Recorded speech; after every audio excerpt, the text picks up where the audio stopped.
a bargain. Mr. Palmer is looking for a new house. He's tired of living in the city, and he wants to live in a quiet village. He's with the estate agent now. Well, Mr. Palmer, this is the semi-detached house that I told you about, number 26 Richmond Road. The owners are away, but I've got a key. When was it built? It was built in 1928. Who built it? I'm not really sure. Is it important? No, not really. Is that a new roof? It looks new. It is nearly new.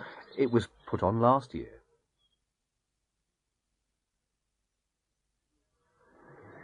You can see that it's in very good condition. The previous owner was a builder. It's quite an old house. I'm worried about the electrical wiring. Has it been rewired? Yes, it has. Oh. When was it done? 5 years ago. Also, it's been redecorated. Central heating has been put in, and a new garage has been built. Oh, when was that done? Last year, I think.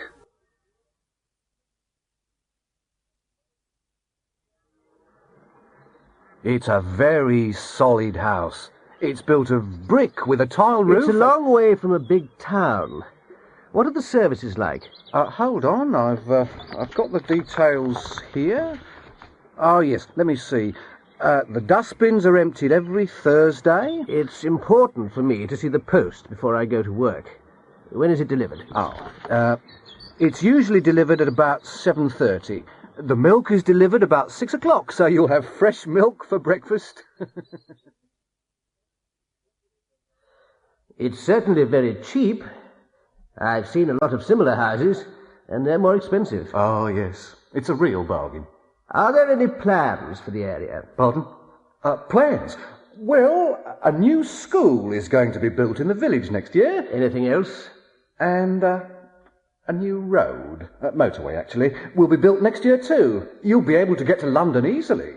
Where exactly will the motorway be built? Well, actually, it'll be built behind the house. A bridge will be constructed over the house. It will be very interesting. You'll be able to The 8 o'clock watch news. the traffic.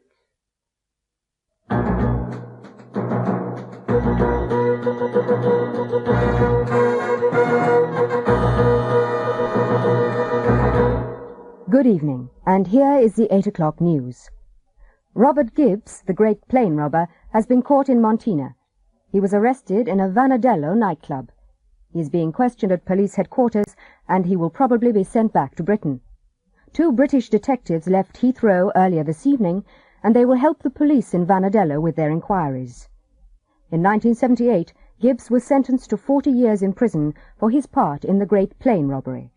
He escaped from Parkwood Maximum Security Prison in April. Since then, he has been seen in 10 different countries. The strike at Fernside Engineering in Birmingham has ended after talks between trade union leaders and management representatives. The strike began last weekend after a worker had been sacked. He had had an argument with a supervisor. 5,000 men went on strike. The worker has now been re-employed. Vic Bostic, the lead guitarist of the Rats pop group, is dead. He was found unconscious in his Mayfair flat early this morning. Bostic was rushed to St. Swithin's Hospital, but doctors were unable to save his life. A number of bottles which had been found in his flat were taken away by the police. There is no more news about the famous Lanstable painting Norfolk Sunset, which was stolen last night from the National Gallery. The painting, which is worth £500,000, was given to the gallery in 1975. It hasn't been found yet, and all airports and ports are being watched. Cars and trucks are being searched. A reward of £10,000 has been offered for information. Jumbo, the Indian elephant which escaped from London Zoo this afternoon, has been caught. Jumbo was chased across Regent's Park and was finally captured at a hot dog stall in Regent's Park Road. A tranquilizer gun was used, and Jumbo was loaded onto a truck and was taken back to the zoo. At the zoo, he was examined by the zoo veterinary surgeon. Fortunately, no damage had been done, and Jumbo will be returned to the Elephant House later tonight. Jimmy McTavish, the Eastfield United and Scotland striker, has been transferred. The contract was signed at lunchtime.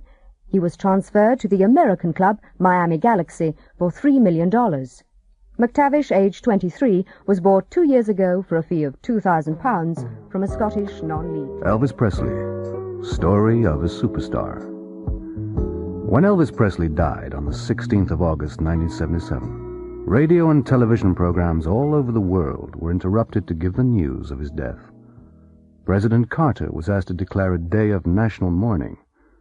Carter said, "Elvis Presley changed the face of American popular culture. He was unique and irreplaceable." 80,000 people attended his funeral. The streets were jammed with cars, and Elvis Presley films were shown on television, and his records were played on the radio all day. In the year after his death, 100 million Presley LPs were sold. Elvis Presley was born on January the 8th, 1935, in Tupelo, Mississippi. His twin brother, Jesse Garon, died at birth. His parents were very poor, and Elvis never had music lessons, but he was surrounded by music from an early age. His parents were very religious, and Elvis regularly sang at church services. In 1948, when he was 13, his family moved to Memphis, Tennessee. He left school in 1953 and got a job as a truck driver. In the summer of 1953, Elvis paid $4 and recorded 2 songs for his mother's birthday at Sam Phillips' Sun Record Studio. Sam Phillips heard Elvis and asked him to record "That's All Right" in July 1954. 20,000 copies were sold, mainly in and around Memphis. He made 5 more records for Sun, and in July 1955 he met Colonel Tom Parker, who became his manager in November. Parker sold Elvis's contract to RCA Records. Sun Records got $35,000, and Elvis got $5,000. With the money, he bought a pink Cadillac for his mother. On January the 10th, 1956, Elvis recorded "Heartbreak Hotel," and 1 million copies were sold. In the next 14 months, he made another 14 records, and they were all big hits. In 1956, he also made his first film in Hollywood. In March 1958, Elvis had to join the army. He wanted to be an ordinary soldier. When his hair was cut, thousands of women cried. He spent the next 2 years in Germany, where he met Priscilla Bewley, who became his wife 8 years later on May the 1st, 1967. In 1960, he left the army and went to Hollywood, where he made several films during the next few years. By 1968, many people had become tired of Elvis.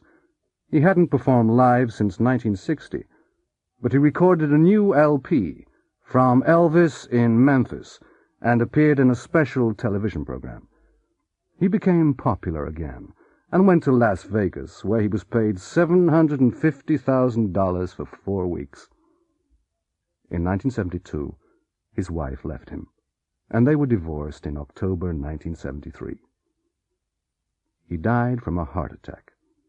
He'd been working too hard and eating and drinking too much for several years. He left all his money to his only daughter, Lisa Marie Presley. She became one of the richest people in the world when she was only 9 years old.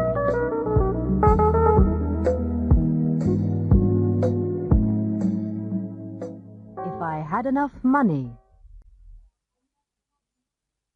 I've got £3,500. I'm going to look at the car. If I like it, I'll buy it. That's a nice car. But I haven't got enough money. If I had enough money, I'd buy it. I've worked for an oil company for 10 years. I'm a Bachelor of Science in Engineering. I've got the qualifications. I'm going to apply for the job. If they offer me the job, I'll certainly take it. I like that job, but I can't apply for it. I haven't got the qualifications. If I had the qualifications, I'd apply for it. I'm a mechanic, and I know a lot about cars.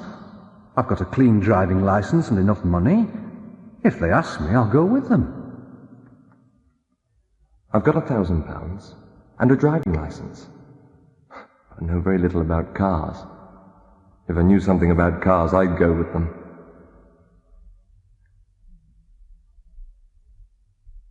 I can speak French and German. I'll apply for the job. If I get it, I'll have to move to Switzerland. I can speak French, but I can't speak German. If I could speak German, I would apply for the job. I'm 19 and I'm interested in the job. I'll get more information if I phone them, and if the salary's good, I'll apply. I'm interested in the job, but I'm too old. If I were younger, I'd apply. Good evening, sir. Madam, shall I take your coats? Thank you. Where shall we sit, Barbara? Oh, would you like to sit over here, sir, near the window? Ah, yes. Could we see the menu? Certainly. Here it is. Do you fancy a starter? I think I'll have the prawn cocktail. I'm very fond of prawns. What about you? I'm not sure. I can't decide. Oh, I'd have the trout if I were you. You always say that you like trout, and you haven't had it for a long time. Are you ready to order yet, sir? Yes. A prawn cocktail for my wife and the trout for me. And the main course, sir? Veal for my wife. I can't decide between the veal and the chicken. What do you recommend? Oh, if I were you, I'd have the veal. It's the speciality of the house. What would you like with the veal? 2 mixed salads, please. Any vegetables, sir? Yes, some cauliflower, some courgette, and some boiled potatoes, please. Anything to follow? Can we order that later? Oh, of course, sir. Would you like to see the wine list? Yes. We'd like a bottle of dry white wine. May I suggest something? Of course. Why don't you try a bottle of English wine? English wine? Yes, it isn't very well known, but it's being produced in the south of England now. You'll be surprised. It's very good.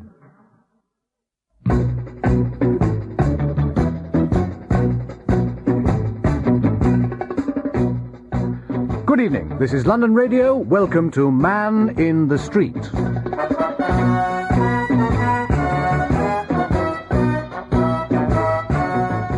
Our program tonight is about North Sea oil. Oil was first discovered beneath the North Sea in the late 1960s. Since then, more and more oil has been found off the coasts of Britain and is being brought ashore. We aren't going to become very rich, but we must decide how to spend the oil revenues. Our interviewer went into the streets to ask people their opinion. He asked, if you were the Prime Minister, what would you do with the money? Well, of course I'm not the Prime Minister, but if I were, I'd spend the money on more hospitals and schools. We need more doctors, nurses and teachers. Classes are too big. If classes were smaller, children would learn more. And there aren't enough nurses either, because salaries are too low. If the salaries were higher, more people would become nurses. Money which is spent now on education and health is an investment for the future. I think the answer is quite simple. Taxes are much too high in this country, aren't they? I would reduce them. If we reduced taxes, people would have more money. And if they had more money, they'd spend more. Industry would have to produce more, so it would need more workers. There would be more jobs, and we would all be richer.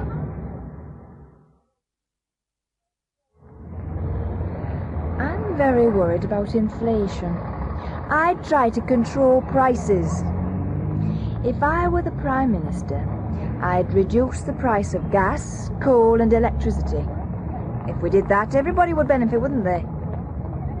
Food is much too expensive. I'd encourage the farmers to produce more food more cheaply. However, there are some things that I certainly wouldn't do. I certainly wouldn't build more roads, and I wouldn't spend money on guns and tanks and warplanes.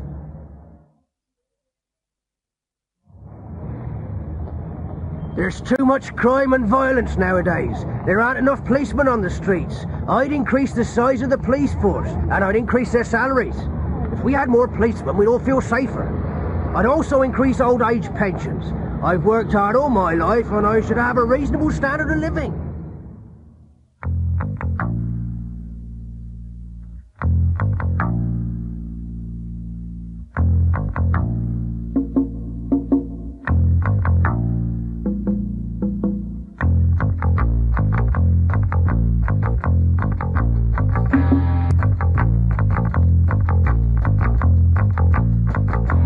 Mad killer strikes again.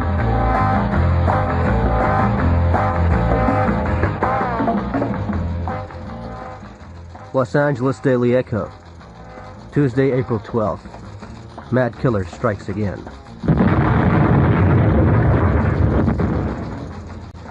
Central Los Angeles was rocked by another car bomb explosion last night. Dr. Martin was killed when he started his car outside the General Hospital. 5 doctors have been killed this year by car bombs. Nobody knows why they were killed or who killed them. A warning letter was sent to the Daily Echo 2 days ago. Detective Leo Lasky has been put in charge of the investigation. Thanks for phoning me. Well, it's important. We received another warning this morning. Another doctor will be killed on Saturday. This killer must be found. If he isn't caught quickly, more people are going to be killed. Yeah, well, he must be found by tomorrow. There are 5 million people in this city. We haven't got any clues. It can't be done. Yeah, well, it must be done, Leo. It must be done.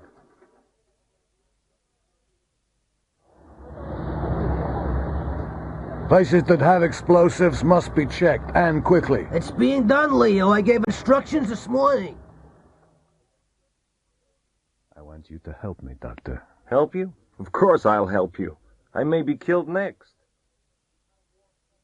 Well, Lasky, you've had a warning. You should catch the madman this time. We had a warning last time, Doc, but he couldn't be found in time. This killer hates doctors. Why? Well, maybe a relative or friend died at the hospital. Can I see your records from 4 months ago? The murder started then.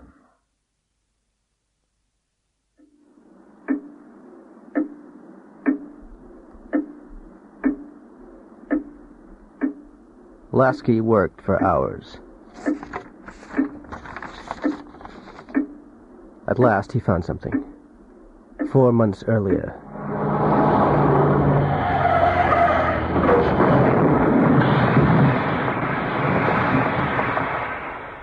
There had been a car crash. A man and his wife were taken to the hospital. The wife died in the operating theater. The husband threatened revenge. He blamed the doctors. Detectives went to the man's house, but he had moved away. His photograph was shown on television. At 2 o'clock on Saturday afternoon,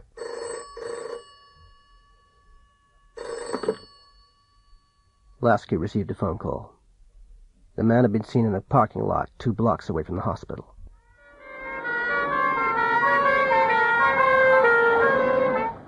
Police cars raced to the scene. When the police arrived, they saw the man. He was lying underneath a car.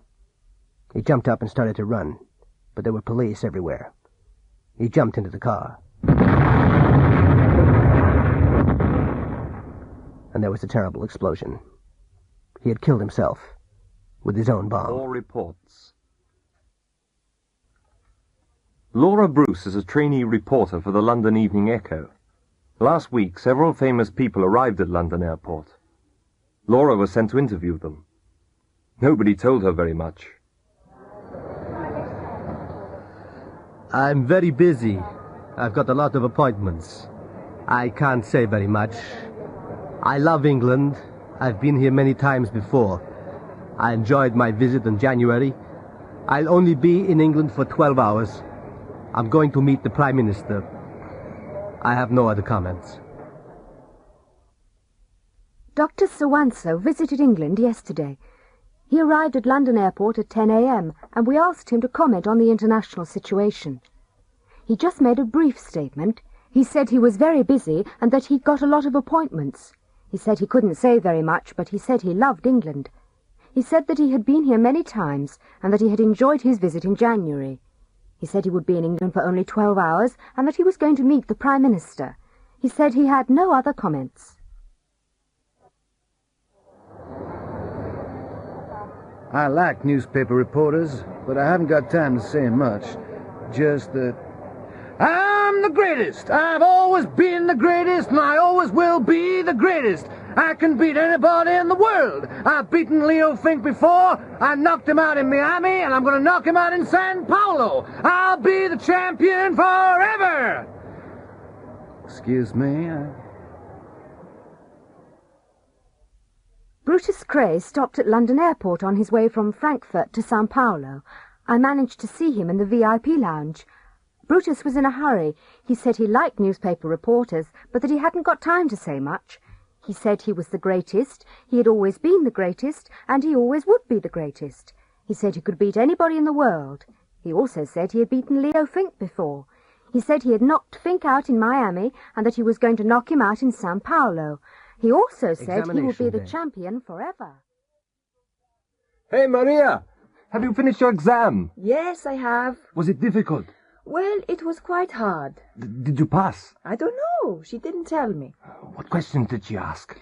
First, she asked me what my name was. Oh, that was easy, wasn't it? Then she asked me where I came from and how long I'd been studying at the school. And what else did she ask? She asked when I had begun studying English, and she asked how I would use English in the future. Go on, go on. Then she asked me if I liked the school and if I lived with my parents. Anything else? Oh, Victor, I'm trying to remember. Oh, yes. She asked if I spoke any other languages. Is that all? Oh, there were a lot of other questions. She asked me what my hobbies were, and she asked me to tell her about them. Then she gave me a picture and asked me to describe it. Oh, and then I was asked to read a passage. What did she say at the end? She asked me to tell you to go in, immediately. Good afternoon. Good afternoon, madam. I'm interested in the holiday in St. Cuthbert. Ah, yes, the Caribbean. I can recommend it highly. Can you tell me a little bit more about it? Of course, madam. It's an excellent package holiday. You'll travel on a scheduled flight. You'll be met at the airport and taken to your hotel.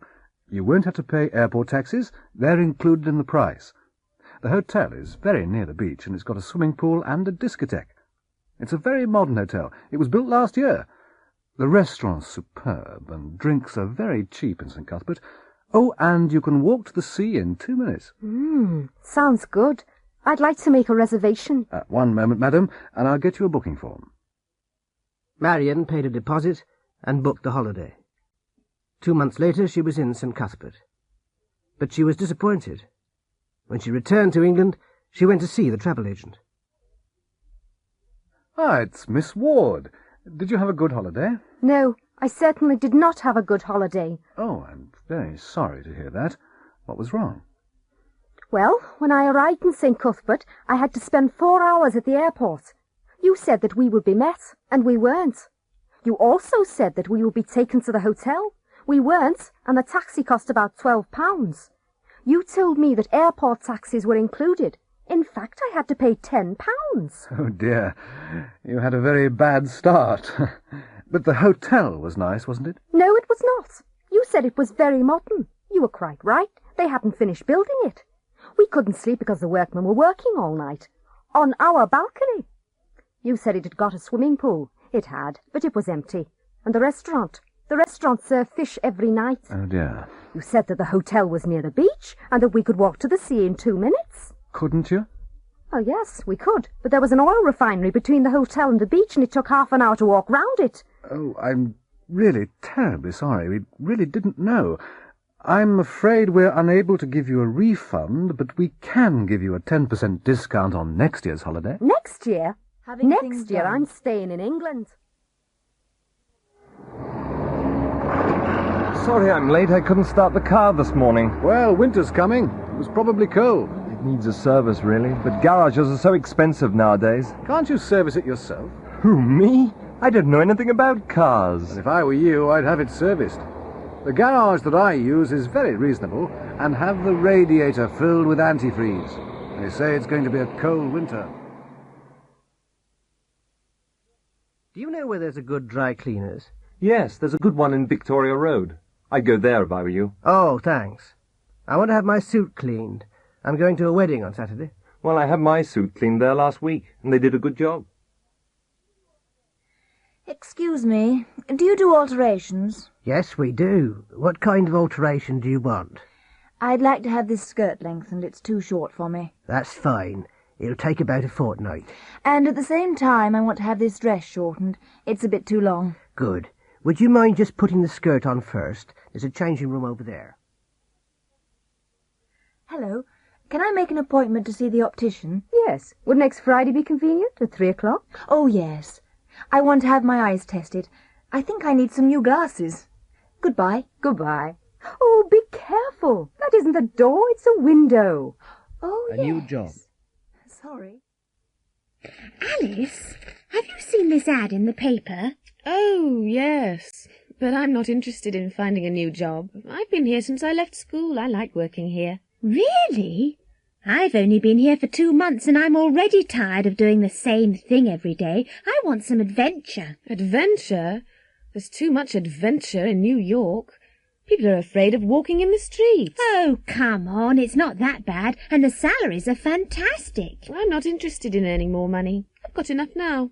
Oh, yes, but you live at home with your parents. But I like living with my parents. What's wrong with that? Oh, nothing, but I like being independent.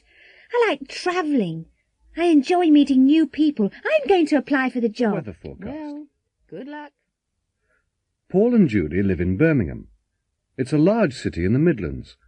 They're planning a weekend holiday. I know, Judy. Why don't we go to Scotland? It's a very long way. Oh, it isn't too far.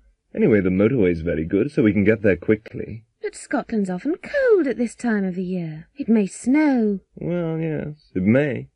But I don't think it will. Oh, I'm not sure. It is February, and I'm frightened of driving in snow. And we may not be able to find a hotel. They may be closed. That's no problem. I can book a hotel by phone. Well, perhaps it's not a bad idea. We may have beautiful weather. Oh, we'll enjoy ourselves anyway. Let's watch the weather forecast on television. We may not go to Scotland. We may go to Wales or London. We can decide after the forecast. Good evening, and here is the weather forecast for tomorrow. Northern Scotland will be cold, and there may be snow over high ground. In the north of England, it will be a wet day, and rain may move into Wales and the Midlands during the afternoon. East Anglia will be generally dry, but it will be dull and cloudy. In southern England, it will be a bright, clear day with sunshine, but it may rain during the evening. In the southwest, it may be foggy during the morning, but the afternoon will be clear. A restaurant It may be kitchen. windy later in the day. Hurry up, Chef. The customers have been waiting for 10 minutes. They're hungry and they're getting angry. I know, but I've only got one pair of hands. You'll have to help me. Help you? That's not my job. I'm a waitress, not a cook. Well, both of my assistants are off work. All right, what shall I do first? Well, start putting the meat on the plates and I'll prepare the vegetables. Okay. Is that enough meat? Oh, that's a bit too much. Take a bit off. What about potatoes? Oh, put on plenty of potatoes. They're cheap. And lots of peas. All right, all right. Can I take them now? Have you put the sauce on yet? Eh? Oh, no, I haven't. Well, where is it? Oh, here it is. Oh, there isn't quite enough sauce here. There's plenty in that pan over there. Ah, yes, I've got it. Fine. Now you can begin taking the plates to the customers. Ow! They're hot. Well, use a cloth. And don't carry too many plates. You may drop them. No, I won't drop them. I've never dropped a plate in my life. Asking for directions. Excuse me, Yes? I'm looking for the men's clothes department. Ah, yes, sir. It's on the 4th floor. The lift's over there. Thank you, but I'll use the stairs. I need the exercise. Good morning. Can I help you? Yes, I've got an appointment with Mrs. Truman, the sales manager. What time is your appointment, sir? 11:30. Right. Go up those stairs to the 1st floor, take the corridor on the left, Mrs. Truman's office is the third door on the right. You can't miss it. Thank you. Oh, sir. Yes? Don't bother to knock. Go straight in. She's expecting you.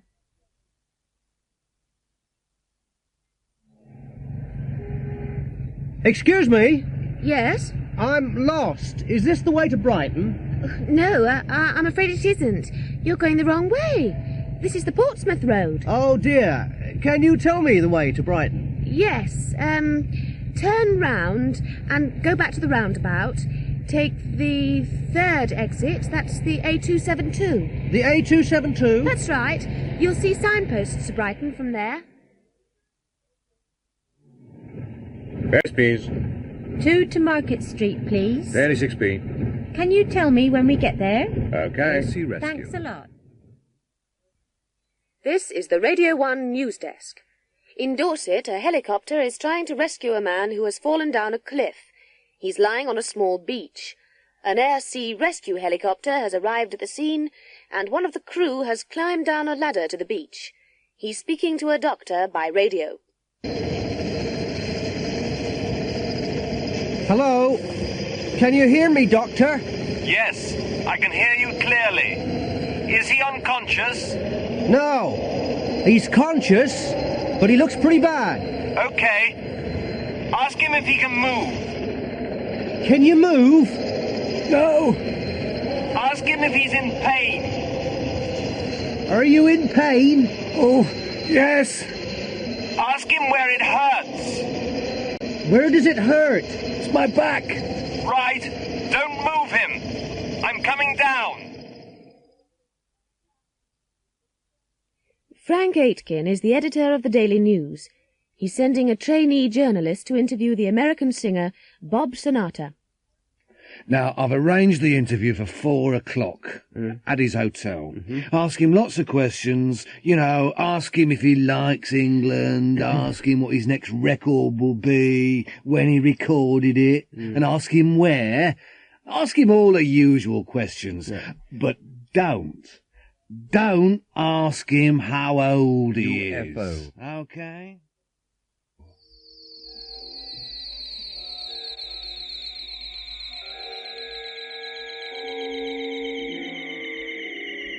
Ronald and Jean were driving along a quiet country road in southern England. They were on the way to Westbury. It was nearly midnight. Ron, look over there. There's something in the sky. What is it? I don't know what it is. It's probably a plane. I don't think so.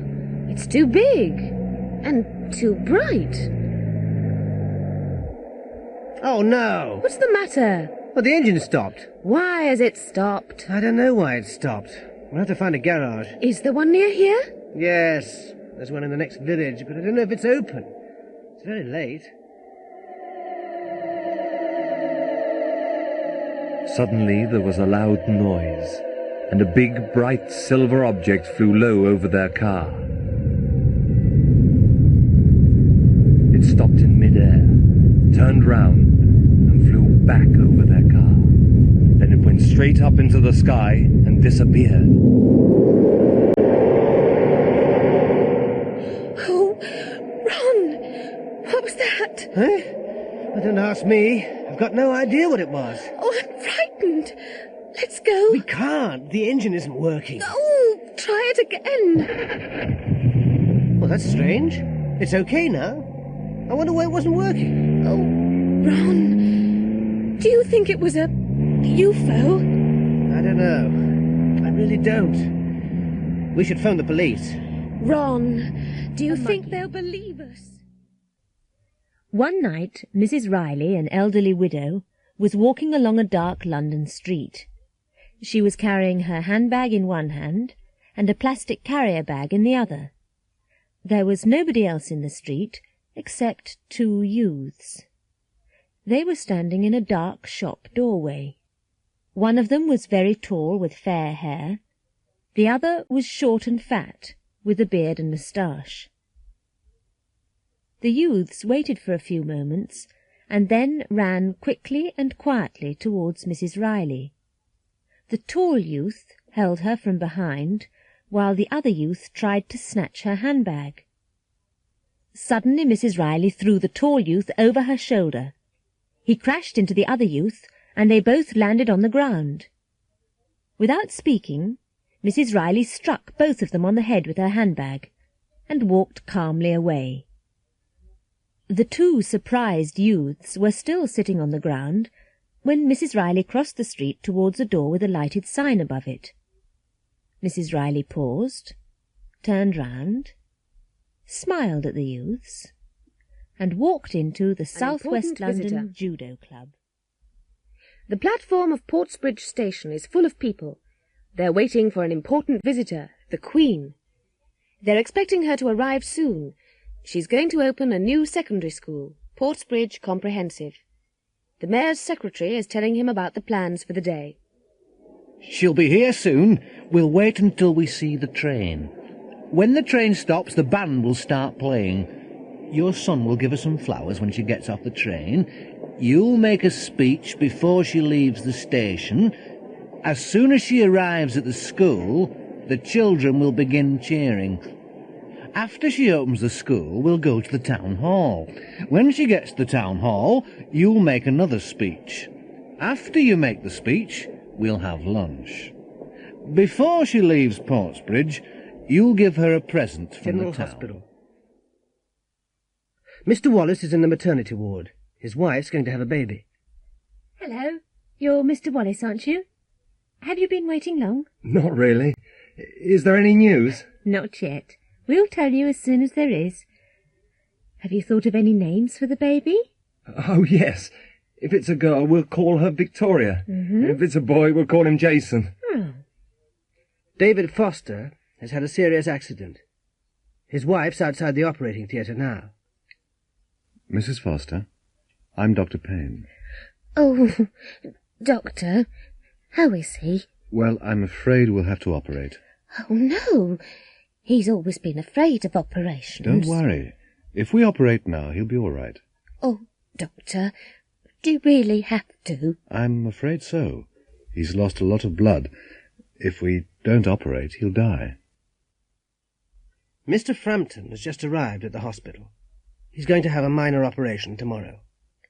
This is your bed, Mr. Frampton. Oh, thank you, sister. Now, could you get undressed and get into bed? There's a buzzer on the bedside table. If you press the button, someone will come at once. Oh, I'm sure I won't need anything. Well, don't forget. If you need anything, just press the button. Oh dear, how did this happen? He was just playing with the saucepan, and he put it on his head, and now it's stuck. Have you tried to get it off? No, I'm afraid of hurting him. Yes, if we pull too hard, we'll hurt him. What are you going to do? Well, if I don't get it off, he won't be able to eat. Oh, no! I'm only joking. If I put some soap on his head, it'll come off easily. Horse racing is a very popular sport in Britain.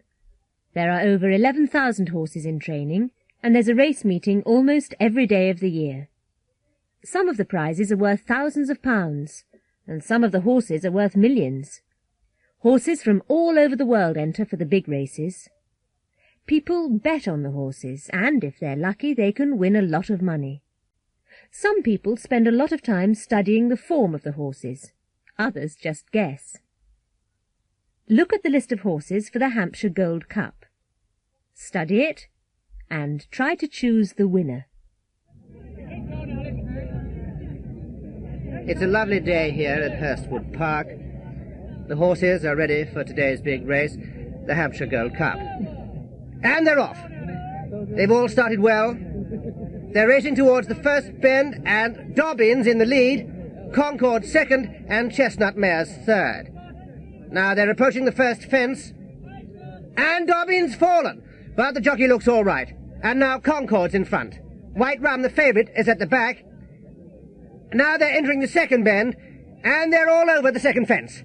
Cash Register has just passed Concord, and Sylvester Stallion has moved into third place. Then Irish Prince, then Tricky Dicky. Now they're coming round the third bend, and it's a very close race. And they've all jumped the third fence. And the favourite, White Rum, is coming through. The crowd is cheering wildly. They're over the last fence. There's only 300 metres to go, and all the horses are in a line. I can't see which one's in front. It's very, very close.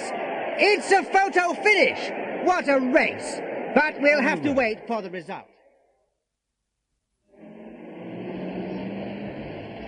Ben, you can't park here. There's a double yellow line. Oh, we'll be back in a few minutes. It's okay. Oh, no, it isn't. You'll get a parking ticket if you leave it here. No, I won't. It's 5:30. All the traffic wardens have gone home. Ben. Yes? Is this your car, sir?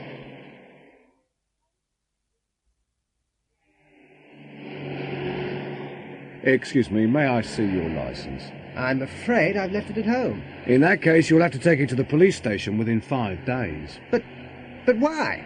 You were speeding, sir. But I was only doing 35. There's a 30 miles an hour speed limit on this road, sir. Is there? I didn't see the sign. Well, sir, we've been following you. So you were doing 35 too? No, sir, we were doing 60 miles an hour. And we couldn't catch you.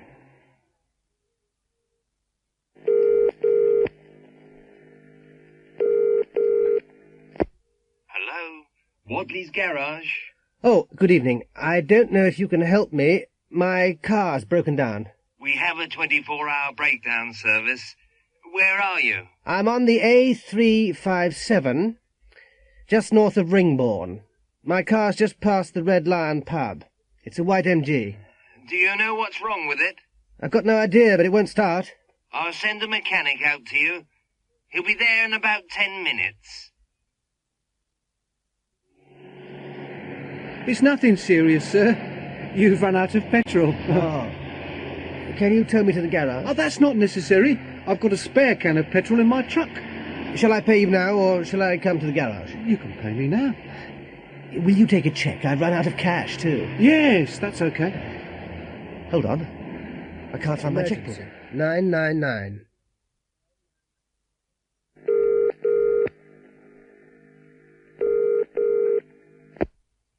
Emergency, which service, please? Police. Police here. I've just seen 2 cars crash into a security van. I think it's a robbery. Where? Just outside the factory gates. Which factory, sir? Croxley Engineering. In Brook Lane. The first police car got to the factory 3 minutes later, but it was too late. The robbers had gone. They had knocked out one of the security guards and shot the other. They were both lying on the ground near the van. The thieves had taken all the wages for the factory. The police called an ambulance and questioned 3 people who had seen the robbery.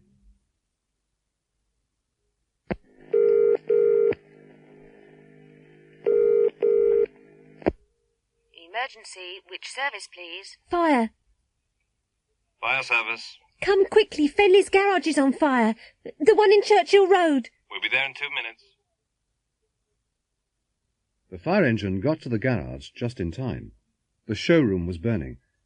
Fortunately, the fire hadn't reached the petrol pumps and hadn't spread to neighbouring houses. The firemen were able to put it out quickly. The fire had started in the office. Someone had thrown a lighted cigarette into a waste paper basket.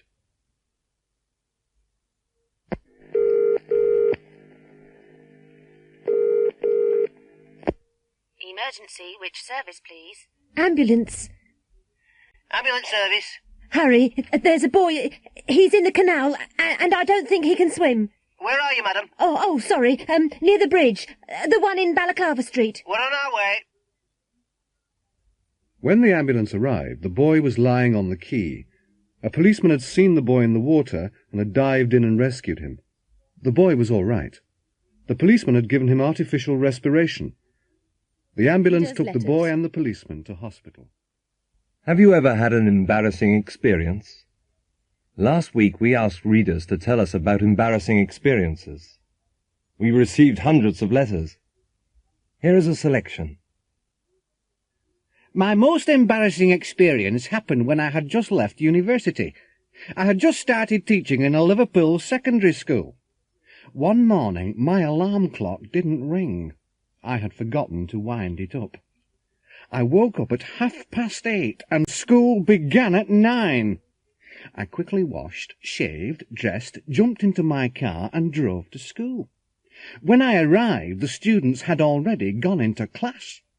I didn't go to the staff room, but went straight into class. After 2 or 3 minutes, the students began laughing, and I couldn't understand why. Suddenly, I looked down and understood.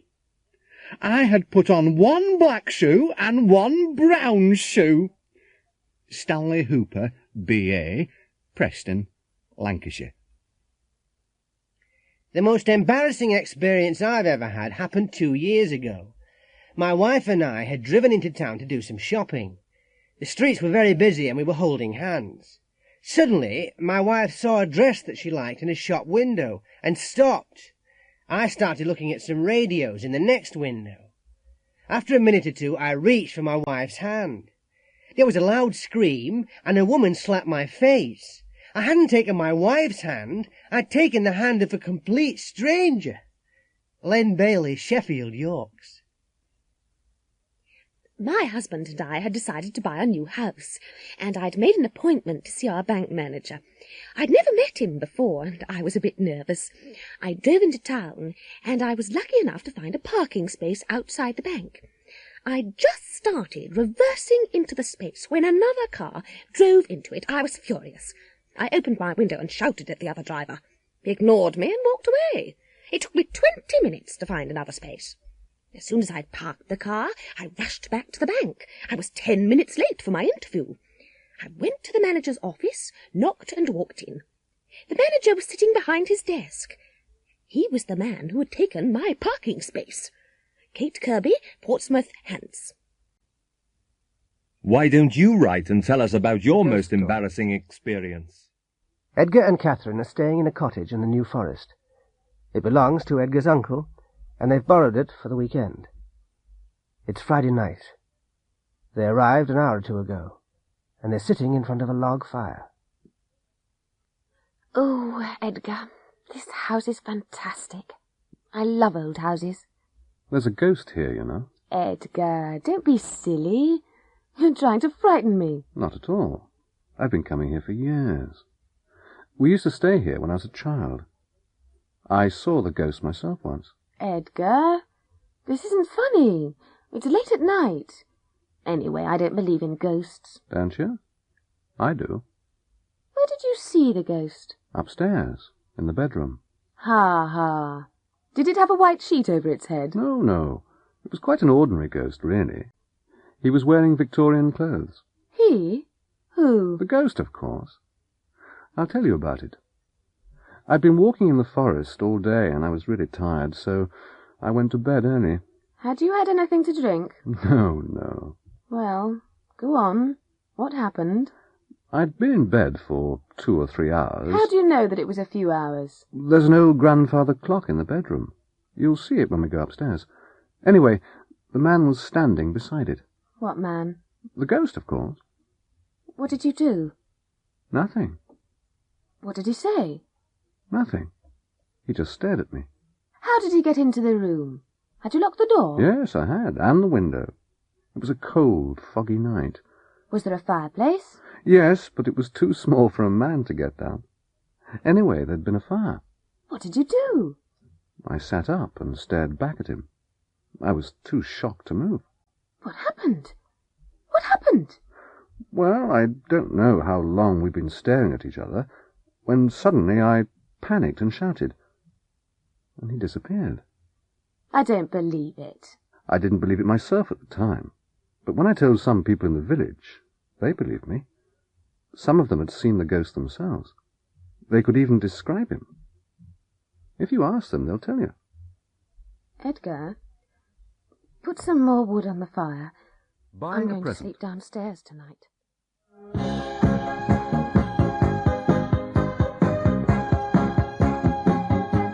Have you got Disco King, please? Who's it by?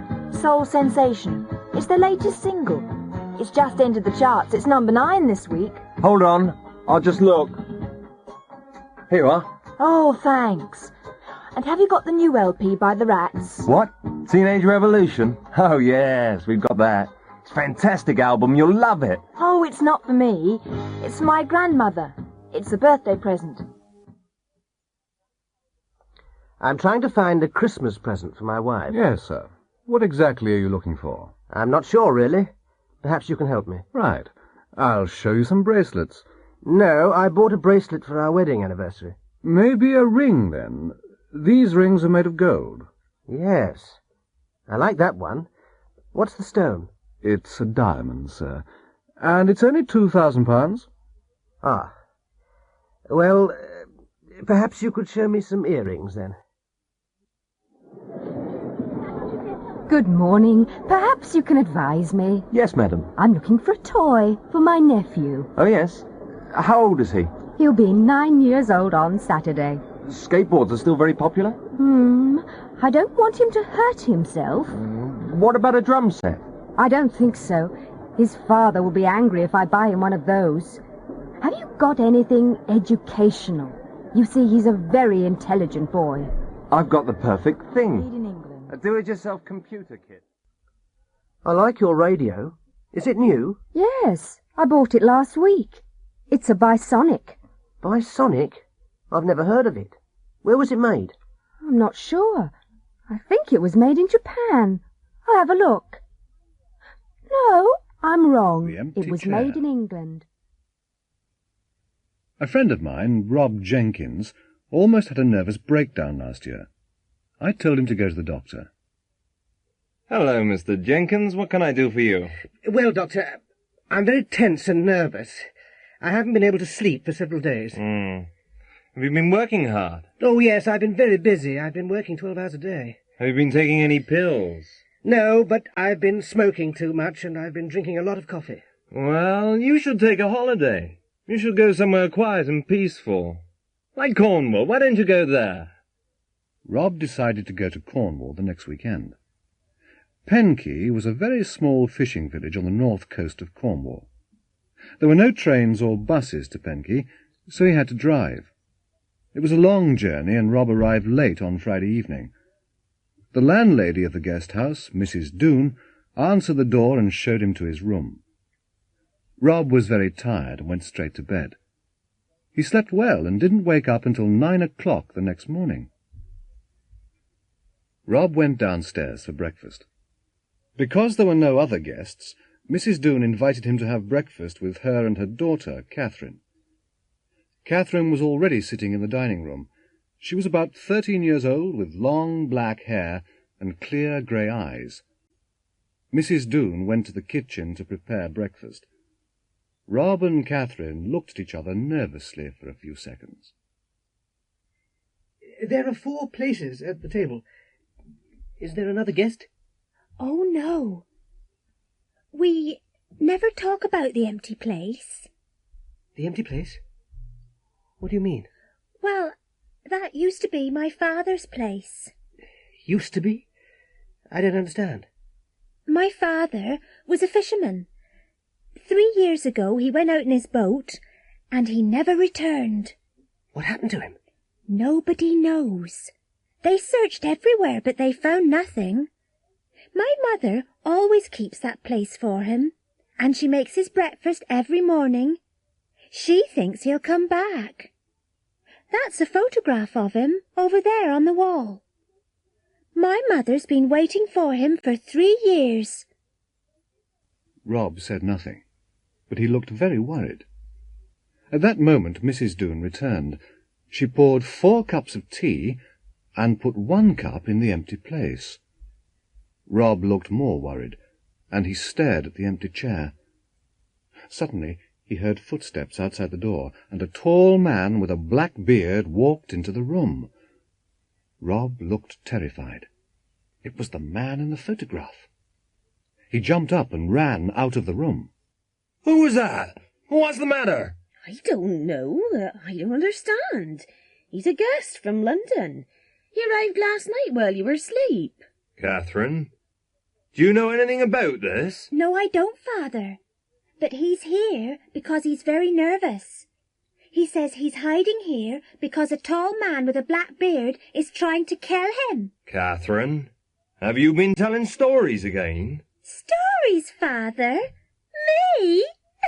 Look. Nick Owen is a guide for Britannia Tours. Some new tourists have just arrived in Exmouth. He's showing them around the town. I'm sure you'll enjoy your stay here. There's the beach that's the safest for swimmers. The other beaches aren't as good. And that's the shop that sells picnic lunches. Over there's the shop that sells souvenirs. I'll meet you back here at 4 o'clock. Paul's showing Angela some holiday photos. Look, this is the hotel I stayed in. And here's the restaurant I used to go to. I used to eat there every day. This is the beach we used to lie on. It was a marvellous holiday. Anne's just had an accident. She's telling a policeman about it. The car in front of me stopped suddenly. I managed to stop, but the van behind me didn't. It hit my car and pushed it into the car in front. There's my car. There's the van that hit my car. And that's the car my car hit. Paul's showing Angela an old school photo. The headmaster's in the middle. He's the one that taught us Latin. His lessons were very boring. The fat one on the left is Mr. Bunter. He's the one that used to hit us with a cane. Mr. Cherry's on the right. He's the one that taught us French. And football. I was never bored in his lessons. This is a picture of Ronald Rigg. He's the man the police arrested yesterday. He's standing next to P.C. Martin. Martin's the policeman that caught him. Hello, Miss Wright. Is the boss in? Yes, Chris, he is. He's in his office and he's waiting for you. Oh. What time did he arrive? He arrived at 20 to 10. 20 to 10? So he's been waiting for 20 minutes.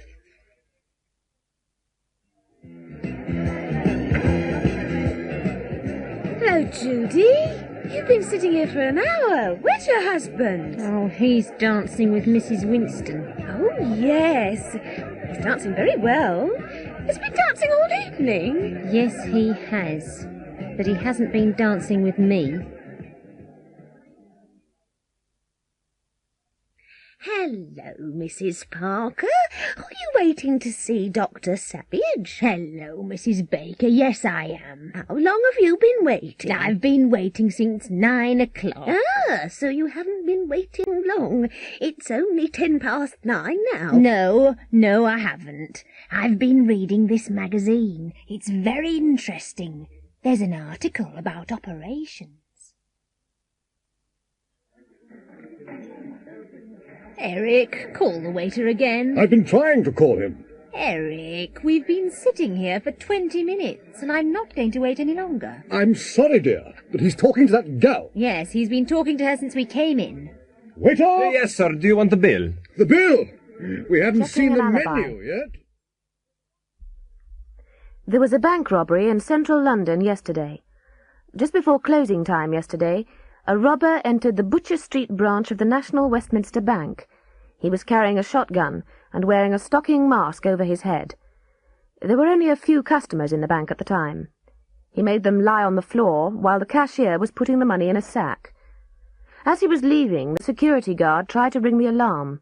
The robber shot him, and the guard is now in St. Patrick's Hospital. Surgeons are trying to save his life. Last night the police arrested a man in South London. He is now helping the police with their inquiries. On Tuesday afternoon, I was at Ascot Races with my girlfriend, Isadora Bell. We left my flat at 1 o'clock in my white Jaguar and drove to Ascot. We didn't stop for petrol, but we had lunch in a pub. I don't remember the name of the pub, but it was somewhere between London and Ascot. We had beer and sandwiches outside. We arrived at the racetrack at 1:55 in time for the first race. We stayed there until the last race at 5 o'clock. We were very lucky. I won a lot of money, but I can't remember exactly how much. That's why I had a lot of money with me when the police came to my flat at 5:30. I left Isadora in central London. She wanted to buy some clothes in Oxford Street. I don't know where she is now. You're John Alfred Smithers. Yes, I am. You're 36. Yes, that's right. It was my birthday yesterday. You sell cars. Yes, I do. And other things. You live in Ealing. Yes, I do. I've lived here all my life. You went to Ascot races yesterday. That's right. You weren't alone. No, I wasn't. I was with Isadora Bell. But you're married. Smithers. Yes, but I haven't seen my wife for 3 years. I see. Now, you left your flat at 1 o'clock. Yes, about 1 o'clock. You were in your Jaguar. Yes, I was. You didn't stop for petrol. No. You had lunch in an Indian restaurant. Oh, no, we didn't. We had lunch in a pub. You don't remember the name of the pub? No, I'm afraid I don't. You had chicken and chips. No, we had beer and sandwiches outside.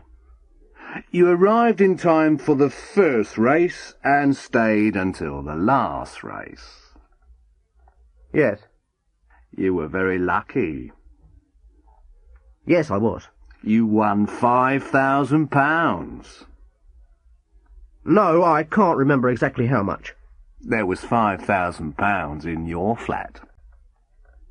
Was there? You don't know where Miss Bell is now? No, I'm not her husband. But you left her in central London because she wanted to buy some clothes. Yes. It's very interesting. Mr. Smithers, you've got a very fast car. What do you mean? The last race at Ascot began late, and it didn't finish until 5:25, so you drove from Ascot to central London and back to Ealing in 35 minutes in the rush hour. That's impossible. Dinner with friends. Mr. Smithers.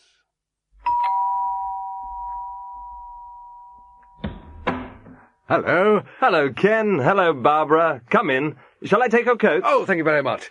What a lovely house. I'm glad you like it. Dinner's nearly ready. Where's Anna? Oh, she's in the kitchen. She'll be here in a minute. Just go into the dining room. How about a drink before dinner? That's a nice idea. Here we are. Ah. Dinner's ready. Sit down, everybody. Thank you very much, Anna. Everything looks wonderful. It smells delicious, too. I'll put the salad in the middle of the table. Shall I serve you? No, it's all right. We can help ourselves. Yes. Rob, could you pour the wine, please? Yes. Ken, help yourself to vegetables, too. Would you like some more brandy, Barbara? Oh, no thanks. No more for me. I'm driving tonight. Oh, come on. Just a small one. No, really, I mustn't. I'll help Anna with the washing up. Washing up? No, don't worry. We always leave that until the morning. Here are your coats. Thanks. It's been a marvellous evening. It was very kind of you to invite us. Don't mention it. It was nice to see you again. Well, we enjoyed ourselves very much. I'm glad. You must come again. Good night. And thanks again. Good night. And The drive bad carefully. boy It's a of very British wet football. night. Stanley Walsh, the Eastfield United football star, is in the news again. Yesterday he didn't arrive for a training session. Last night, Brian Huff, Eastfield's manager, was very angry. Stanley has had a lot of arguments with Huff. Huff spoke to our reporter last night. Where is Stanley, Mr. Huff? We don't know. When did you last see him? We spoke to each other 5 days ago. I haven't seen him since then. How angry are you? Very. This is the end. Stanley Walsh won't play for us again. But Stanley's the best player in England, isn't he? Did he give a reason? No, he didn't. Has Stanley got any personal problems, Mr. Huff? I don't know. But he's a very selfish man. He only thinks about himself. Our reporter later spoke to Mrs. Lucy Walsh in her £50,000 apartment. Where is Stanley, Mrs. Walsh? I don't know, and I don't care. When did you last see him? We haven't seen each other for 2 weeks. Have you spoken to each other? Or written to each other recently? No. We never want to see each other again. But why, Mrs. Walsh? Ask Stanley. Our reporter found Stanley at his villa in Spain. He was with Inga Carlson, the Swedish actress. He seemed very happy. How long have you known each other, Stanley? We met each other in a disco 3 weeks ago. It was love at first sight. But what about your football? Oh, football can wait. Inga's the most important thing in my life. We love each other very much and we understand each other. And your wife, Stanley? What about your wife? Oh, that finished a long time ago. What happened? Well, I was in love with Lucy for a long time. We taught each other a lot, but... But what? Well, we started to hate each other. We couldn't even look at each other. So what are you going to do next? I don't know. A holiday in Egypt. Ask Inga. I looked through this brochure last night, and I'd like to book the summer holiday in Egypt. Yes, sir. The Hotel Cleopatra? That's right. How far is it from the hotel to the beach? About a 2-minute walk. Good. How hot is it in Egypt in July? About 28 degrees centigrade. And that's the Great Pyramid, Mr. Harris. Oh, yes. It looks very high. It's about 137 meters high. How long are the sides? They're 230 meters long. It's incredible. How old is it? It's nearly 4,500 years old. We're going through the Suez Canal now. It doesn't look very wide. How wide is it? About 60 meters. And it's 162 kilometers long. Really? This is a big ship. How deep is the canal? The average depth is about 10 meters. But they're going to make it deeper. Hello there, Mr. Harris. Are you coming on the excursion to Cairo today? Oh, yes. How far is it? It's about 150 kilometers. Good. How long will it take to get there? Comparisons. Only 3 hours. Mr. and Mrs. Kent are old-age pensioners. They go to the shops every Saturday. They have to walk up a very steep hill between their house and the shops. They both walk slowly. Mr. Kent always has to wait for his wife at the top of the hill, because Mrs. Kent walks more slowly than Mr. Kent. Diana and Margaret work in the same office. They're both good typists because they type carefully. Diana never makes a mistake, and Margaret rarely makes a mistake. Diana types more carefully than Margaret. Some drivers occasionally have accidents, but Alan and David are very careless drivers. Alan has already had 2 accidents this year, and David has had a lot. David drives even more carelessly than Alan. Both Carlos and Miguel are good students. They speak English well, but Miguel has spent a year in England, so he speaks English better than Carlos. Tyneside United and Humber Rovers are both near the bottom of the 4th Division. The football season has nearly finished, and Tyneside have won only 1 match. They've played very badly. Humber Rovers haven't won a match yet, and they haven't scored a goal. Humber have played even worse than Tyneside. Tony and Jim work for a construction company. They're very hard workers. They work about 12 hours a day. Tony often works at weekends. He earns more money than Jim because he works harder than Jim. Bill Walker works for an import-export company. Last Wednesday morning, Bill rang his office at 9 o'clock. His boss, Mr. Thompson, answered the phone. Hello, Thompson here. Hello, this is Bill Walker. Oh, hello, Bill. I'm afraid I can't come to work today, Mr. Thompson. Oh, what's the problem? I've got a very sore throat. Yes, you sound ill on the phone. Yes, I'll stay in bed today, but I'll be able to come tomorrow. Oh, that's all right, Bill. Stay in bed until you feel well enough to work. Thank you, Mr. Thompson. Goodbye. Goodbye, Bill. Mr. Thompson liked Bill very much. At 12:30 he got into his car, drove to a shop and bought some fruit for him. He went to Bill's flat and rang the doorbell. Bill's wife, Susan, answered the door.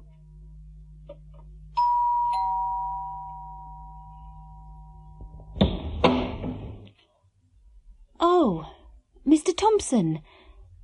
Hello. How are you? Fine, thanks, Susan. I've just come to see Bill. How is he? Oh, he doesn't look very well. I wanted him to see the doctor. I'll go in and see him. Hello, Bill. Oh, hello. Hello, Mr. Thompson. I've brought some fruit for you, Bill. Thank you very much, Mr. Thompson. Well, I had to pass your house anyway. How's your throat? It seems a little better.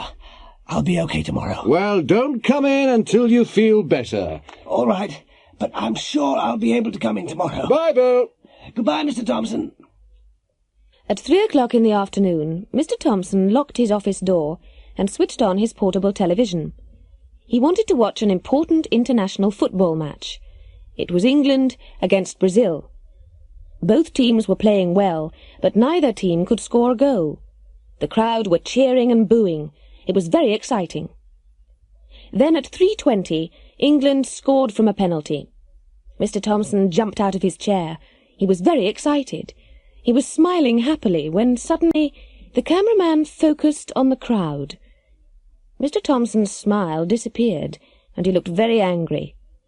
Bill Walker's face, in close-up, was there on the screen. He didn't look ill, and he didn't sound ill. He was smiling happily and cheering wildly. Come in, come in. It's Mr. Chandler, isn't it? Yes, that's right. How do you do? How do you do? Please take a seat. Thank you very much. Well, I've got your application form here. I just want to check the information. Is that all right? Yes, of course. Now, you're 31, aren't you? Yes, I am. And you aren't married, are you? No, I'm not. Not yet. Mm-hmm. You went to secondary school and technical college, didn't you? Yes, I did. But you didn't go to university, did you? No, I didn't. I started work when I was 20. I see. You can speak French and Russian, can't you? Yes, I can, but not fluently. I speak French better than Russian. But you can't speak Spanish, can you? No. No, I can't. You've been to France, haven't you? Yes, I have. And to Germany and Russia. So I see.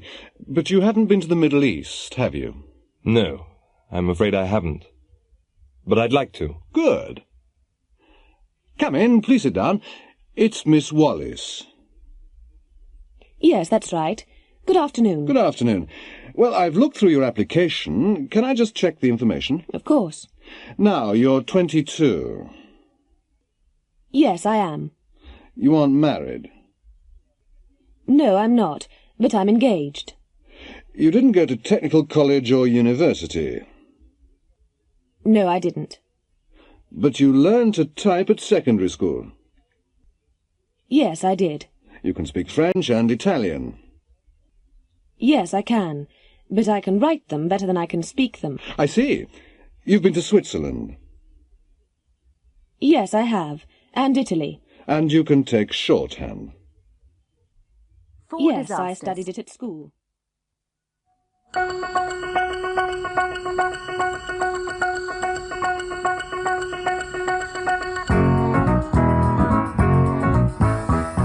Good evening. Our program tonight is about disasters. This year there have been fires, plane crashes, earthquakes, and volcanic eruptions. All our guests tonight have survived disasters. Hi, I'm Bill Daniels. I live in Chicago. I was working in my office on the 28th floor of a skyscraper. I was dictating some letters to my secretary when the fire bell rang. I rushed out to the lift, but it wasn't working. The stairs were full of thick smoke. We couldn't go down, so we had to go up to the roof. When we got there, some people were waiting calmly. Others were shouting and screaming wildly. A helicopter managed to land on the roof and rescued 6 of us before the building collapsed. My name's Martha Huggins. I was on holiday in the South Pacific, and I was staying on Pagohiti, a small island. I was having a rest when the volcano erupted. The noise woke me up. I looked through the window. Everybody was running towards the harbor. I just put on a coat and ran to the harbor, too. I managed to get on a ship. It was leaving when the lava hit the town. Hello, I'm George Green. I'm a farmer. I was working in the field behind my house when I saw the plane. It was on fire. Smoke was coming from the engines, and it was coming down fast. I was running towards my house when it crashed into the trees behind me. I heard a terrible explosion. When I woke up, I was lying in an hospital bed. Good evening. My name's Michael Pert. My wife and I were staying with friends on Santa Monica in the Caribbean.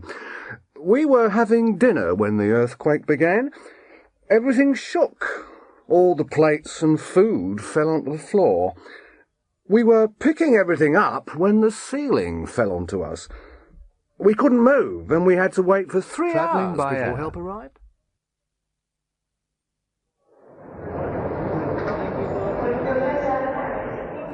Can I check in here for the British Airways flight to New York? Yes, sir. May I see your ticket and your passport? Here you are. That's fine. Can you put your suitcase on the scales, please? Of course. How much does it weigh? 23 kilos. I'm sorry, but you'll have to pay an excess baggage charge. Oh, it's only 3 kilos overweight. Yes, sir. That's £6. Thank you.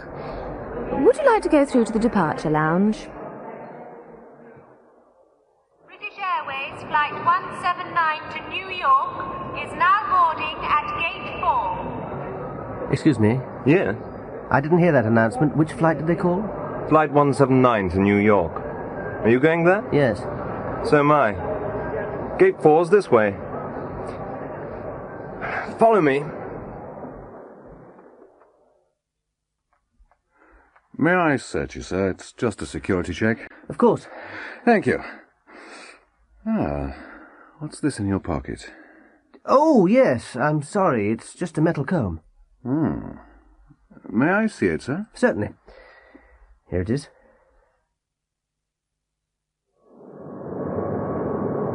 Good afternoon, ladies and gentlemen. Captain Gibson and his crew welcome you aboard British Airways Flight 179 to New York. We're now flying at a height of 30,000 feet.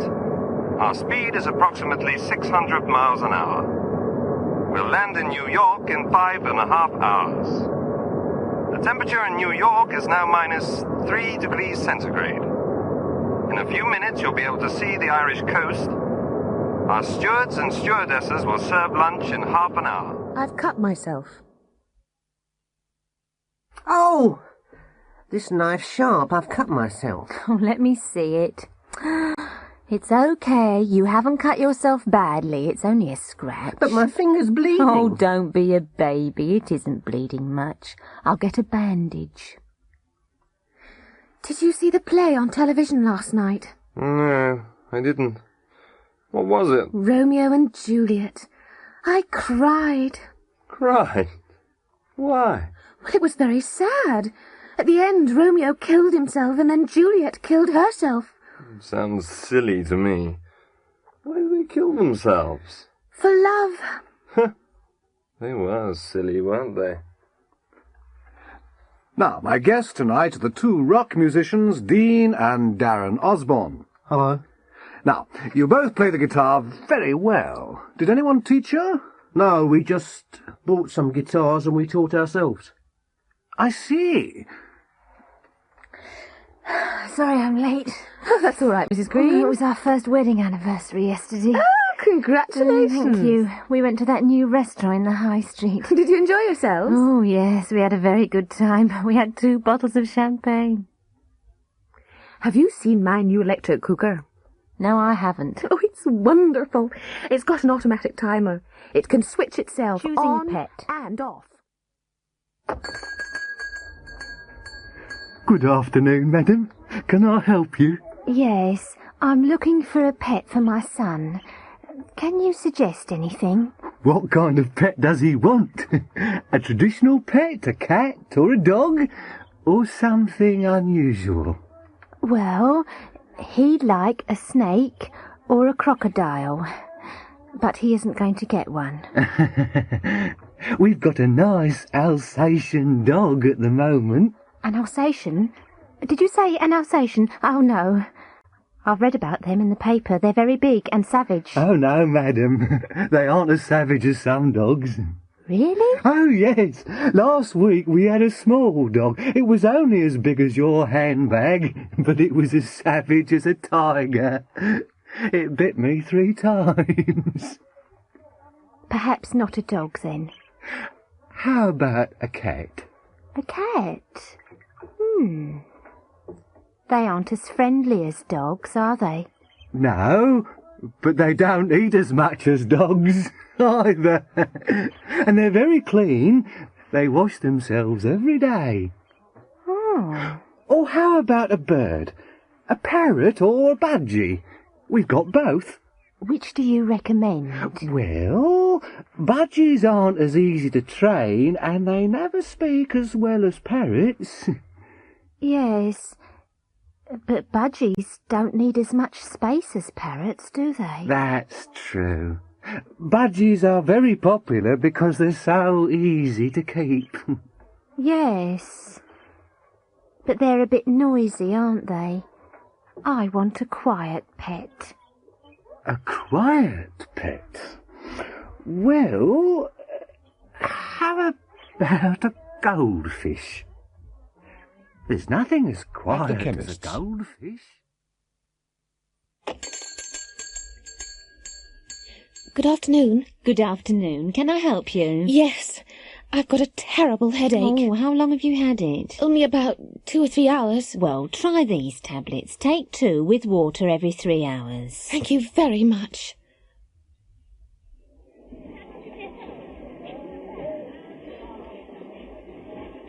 Good morning. Good morning.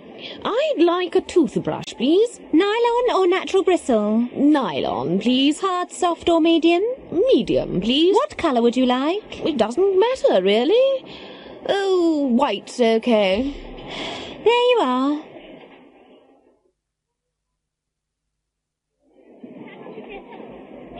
Could I have a tube of toothpaste, please? With fluoride or without fluoride? With fluoride, please. Is that all, sir? Yes, that's all, thank you. Shall I put it in a bag? Please. Good evening. Good evening. Can you make up this prescription, please? Certainly. Would you like to wait? How long will it take? It'll be ready in 20 minutes. Oh, I'll come back later. All right, sir. Shall I pay now or later? Later will be all right. Come in. Yes, sir. No, Mary, I don't want you. Who do you want, sir? I want James. I want him immediately. Yes, sir. I'll go and find him. Ah, James. Did you want to see me, sir? Yes. I wanted to see you 20 minutes ago. Sorry, sir. I was in the garage. I want a car this afternoon. Which car do you want, sir? The Rolls, the Mercedes, or the Ferrari? The Rolls, I think. Yes, the Rolls. Where do you want to go, sir? Heathrow Airport, Terminal 2. What time, sir?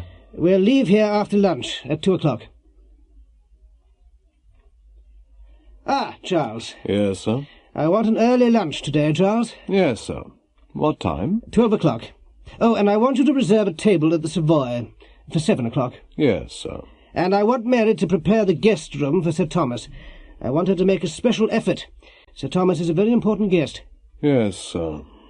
Anything else, Look, sir? feel, No, Charles, that's all. taste, sound, smell. I like your fur coat, Helen. Do you? Yes. It looks very expensive. Really? It wasn't expensive. It was second-hand. Was it? It doesn't look second-hand. It looks brand new. Oh, it feels cold in here. Does it? Yes. Is the radiator on? Yes, it is. It'll feel warmer in a minute. Waiter! These vegetables aren't fresh. But they are fresh, sir. Well, they don't taste fresh to me. I'm sorry, sir, but... And the wine. It tastes sweet. And I asked for dry. I'll get the manager, sir.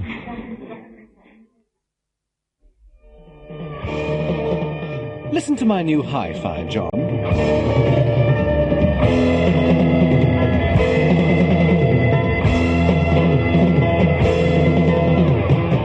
Does it sound all right? Yes. Sounds fine to me. I think the bass is too loud. No. Sounds perfect. It sounds better than mine. Have you changed your perfume? Yes. Why, do you like it? Yes. It smells terrific. What kind is it? It's Charlie. It smells expensive. Is it? I don't know. A science fiction story.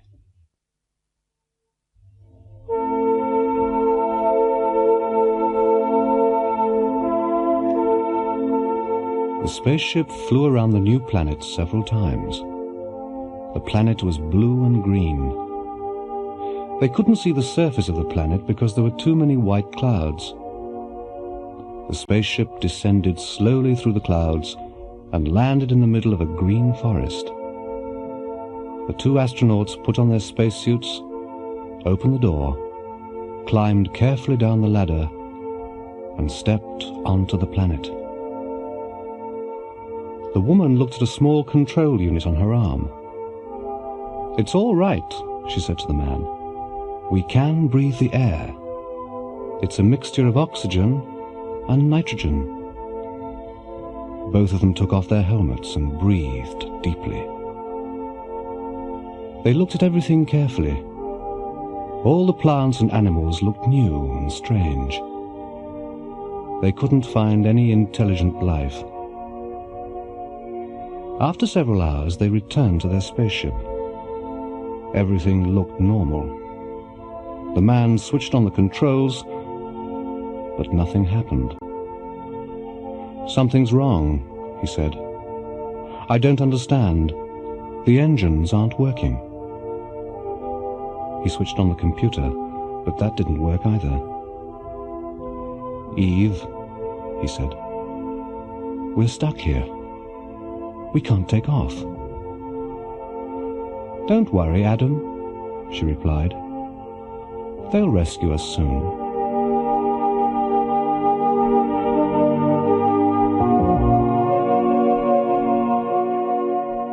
It's much too hot.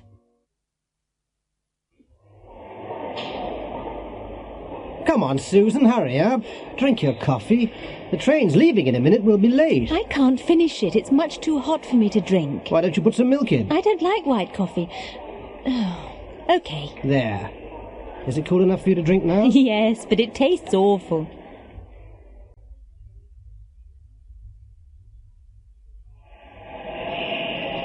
Oh, there's the train. Bring the cases.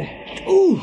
What have you got in these cases? Only clothes. Why? Are they heavy? Yes, they are. Oh, the taxi driver managed to carry them. Well, they're too heavy for me to carry. Well, I'm not strong enough to help you. Porter!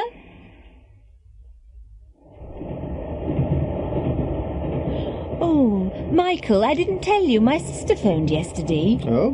Which sister? Andrea? Yes, she wants to get married. Married? But she isn't old enough to get married. She's only 17. Who's she going to marry? Basil Carraway. Basil Carraway? I don't believe it. He's much too old for her. He's over 60. I know, but she loves him.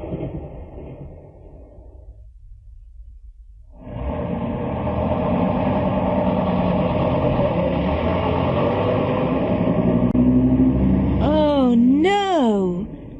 That was the last bus home and we've missed it. Well, let's walk. It's a nice warm evening. It's 4 miles. It's too far for me to walk. Call a taxi. A taxi? My name isn't Rockefeller. We aren't rich enough to travel everywhere by taxi. Michael, you've forgotten something. What? We've got 3 suitcases. Do you really want to walk? Okay. A phone call. Taxi!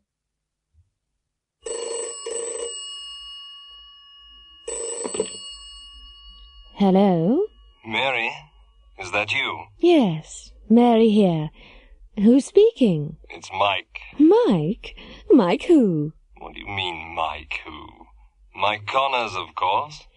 Oh, Mike. I'm sorry. Yes, we had a date last night. Where were you? Oh, I'm sorry, Mike. I couldn't come. Couldn't come? Why couldn't you come? Well, I had to wash my hair. Wash your hair? Why didn't you phone me? I wanted to phone you, but I couldn't remember your number. But it's in the telephone directory. Yes, I know, but I couldn't remember your surname. Oh. But why did you have to wash your hair last night? Well, I had to do it last night because I'm going to the opera tonight. The opera? Who with? George Johnson, my boss's son. I see. He asked me yesterday. I didn't want to go, but Army I couldn't Careers say Office. no. Good morning. Are you the new cleaner? No, I'm not. I want to join the army. What? You? In the army? Yes, I want to be a soldier. This is the Army Careers Office, isn't it? Well, yes. Sit down, sir. Thanks. Now, why do you want to be a soldier, Mr. Briggs. Tommy Briggs. Well, I saw the ad on television last night and it looked nice. Holidays, money, girls, pension, travel. I see. Yes, it's a good life in the army. It's a man's life. Ah. Now, have you got any questions? Yes. Will I have to get a haircut? A haircut? Oh, yes, you'll have to get a haircut. And wear a uniform. A uniform? Oh, yes, and you'll have to obey orders. But you won't have to clean the toilets, you know. I've never had to clean the toilets. What about the work? Will I have to work hard? Oh, yes, you'll have to work hard. But all the girls like a man in uniform, you know. And what about promotion? Oh, yes, there are a lot of opportunities. Perhaps you'll be a general one day. OK, I'd like to join. Yes, sir. Just sign your name here. There you are. Tommy Briggs. Briggs! Hey? Shut up! Stand up straight! Now, quick, march! Left, right, left, right, left, right. A traffic survey. Left, right.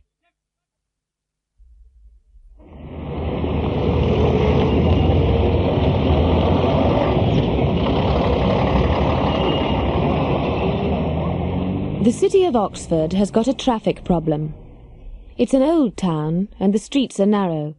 There are too many cars, and not enough parking spaces in the city centre.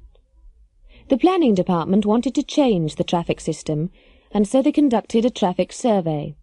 They asked a lot of people these 5 questions. 1. How old are you? 2. Can you drive? 3. How long have you been able to drive? 4. Where do you live? 5. How do you come to town? Here are some of the results. Mr. Brown's 58. He learned to drive when he was 18. He's been able to drive for 40 years. He lives in the country, 20 miles from Oxford. He always comes into town by car. Mary McIntosh is 20. She's had a lot of driving lessons. She's taken the driving test 3 times, but she hasn't been able to pass the test yet. She lives near the city centre, and she usually walks to work. Bob Brewer's 25. He's been able to drive for 2 years, but he hasn't got a car. He hasn't been able to save enough money. He lives in a village outside Oxford. He comes into Oxford by train. Mr. and Mrs. Wilson are both over 65. They've never been able to drive. They've never learned. They live in a suburb of Oxford, and they occasionally come into town by bus. Now, Mr. Jones, why do you want to go to Australia? Well, I'm really thinking about my children. You see, there aren't many opportunities here. I lost my job last year, and I haven't been able to find another one. Will I be able to find a job in Australia? What do you do? I'm an electrician. You'll be able to find a job easily. What about accommodation? Will I be able to find a house?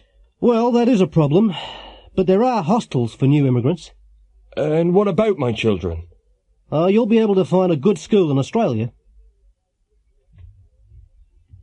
Now, why do you want to emigrate to Australia, Mrs. Baxter? It's Miss Baxter. Oh, I'm very sorry. That's all right. Well, you see, I've never been able to find the right man in England. Well, Miss Baxter, I can't promise anything, but there are a lot of men in Australia. Will I be able to find a tall, dark, handsome man there? Ah, Miss Baxter, this is Australia House, not a marriage bureau. Come in, take a seat. Mr. Cook, isn't it? That's right. Now, why do you want to go to Australia, Mr. Cook? I don't. I just want to leave England. Pardon? What qualifications have you got? Qualifications? Oh, I've never been able to pass any exams. Well, what will you be able to do in Australia? How will you earn a living? I don't know. But I won't be able to work very hard. I've got a bad back. Checks and credit.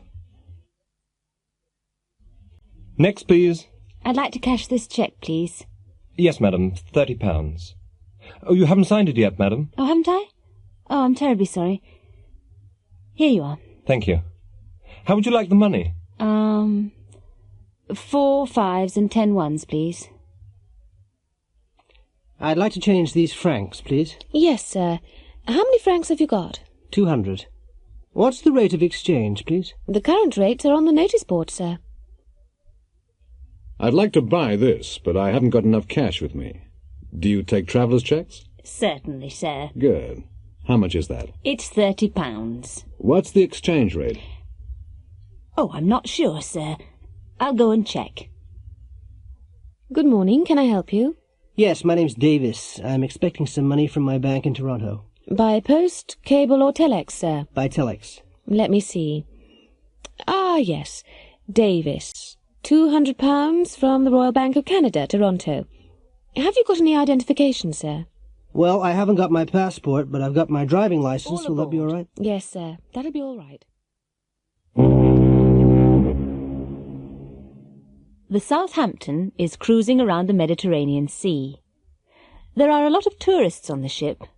Most of them are English, but some of them are American, Australian, or Canadian. It's the 6th day of the cruise, and their ship is sailing from Genoa to Naples. All of the passengers and most of the crew are on deck for the captain's party.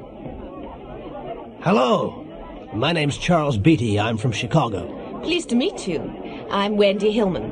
Where do you come from? I come from Starling. Oh, where's that? It's in Scotland. What an awful party. Oh, do you think so? Yes, I do. Oh, by the way, my name's Green. My name's Nelson. I work in a bank. What do you do? Well, I'm the captain of this ship. It's my party.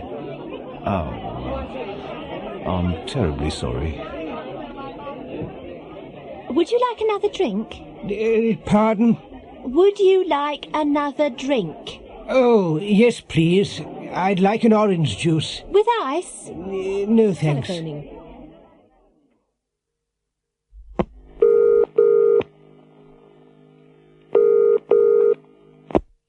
Director inquiries, which town, please? Oxford. What name, please? Oxford University Press, Walton Street. That's Oxford 56767. Thank you. Can you tell me the code for Oxford? 0865. Thanks. Goodbye. MacDonald and Company, can I help you? I'd like to speak to Mr. Walker, please. Mr. Walker? Which department is he in? Accounts. Hold on. Trying to connect you. All right. You're through.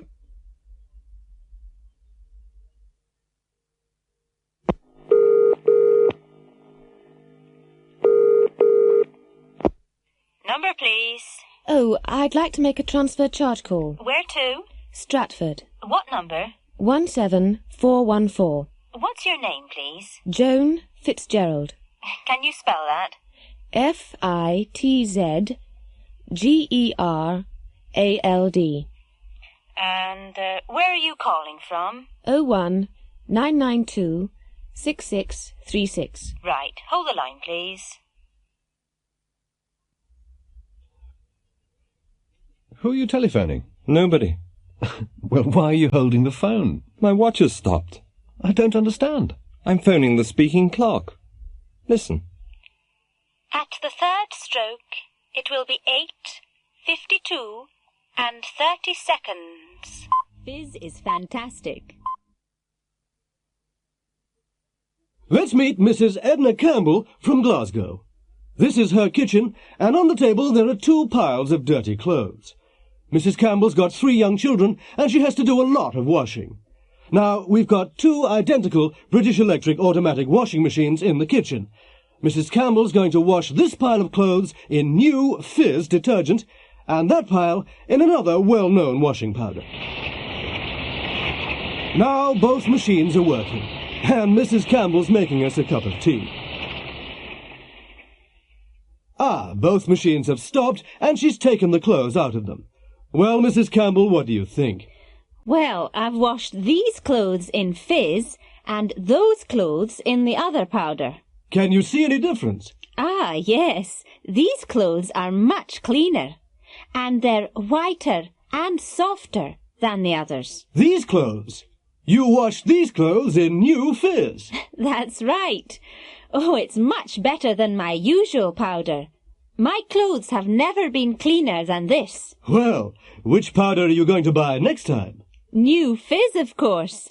It's the best Olympic powder report. I've ever used. Good evening, it's 11:15, and it's time for Olympic Report. Our report tonight is coming live by satellite from the Olympic Games. Good evening. Well, today's most important event was certainly the women's 200 metres freestyle. The American, Doris Kennedy, was first and got the gold medal. She swam the 200 metres in a new world record time of 1 minute 58 seconds. The USA won 2 gold medals yesterday and 3 the day before, so in the first 3 days they've won 6 golds. This is Jack Lumber from Canada. This morning he won the men's javelin final. At his first attempt he threw the javelin over 100 metres. Nobody has ever done this before. Unfortunately, there was nearly a terrible accident in the javelin event. Henry Fraser, the British competitor, slipped when he was throwing his javelin, and it hit a judge in the foot.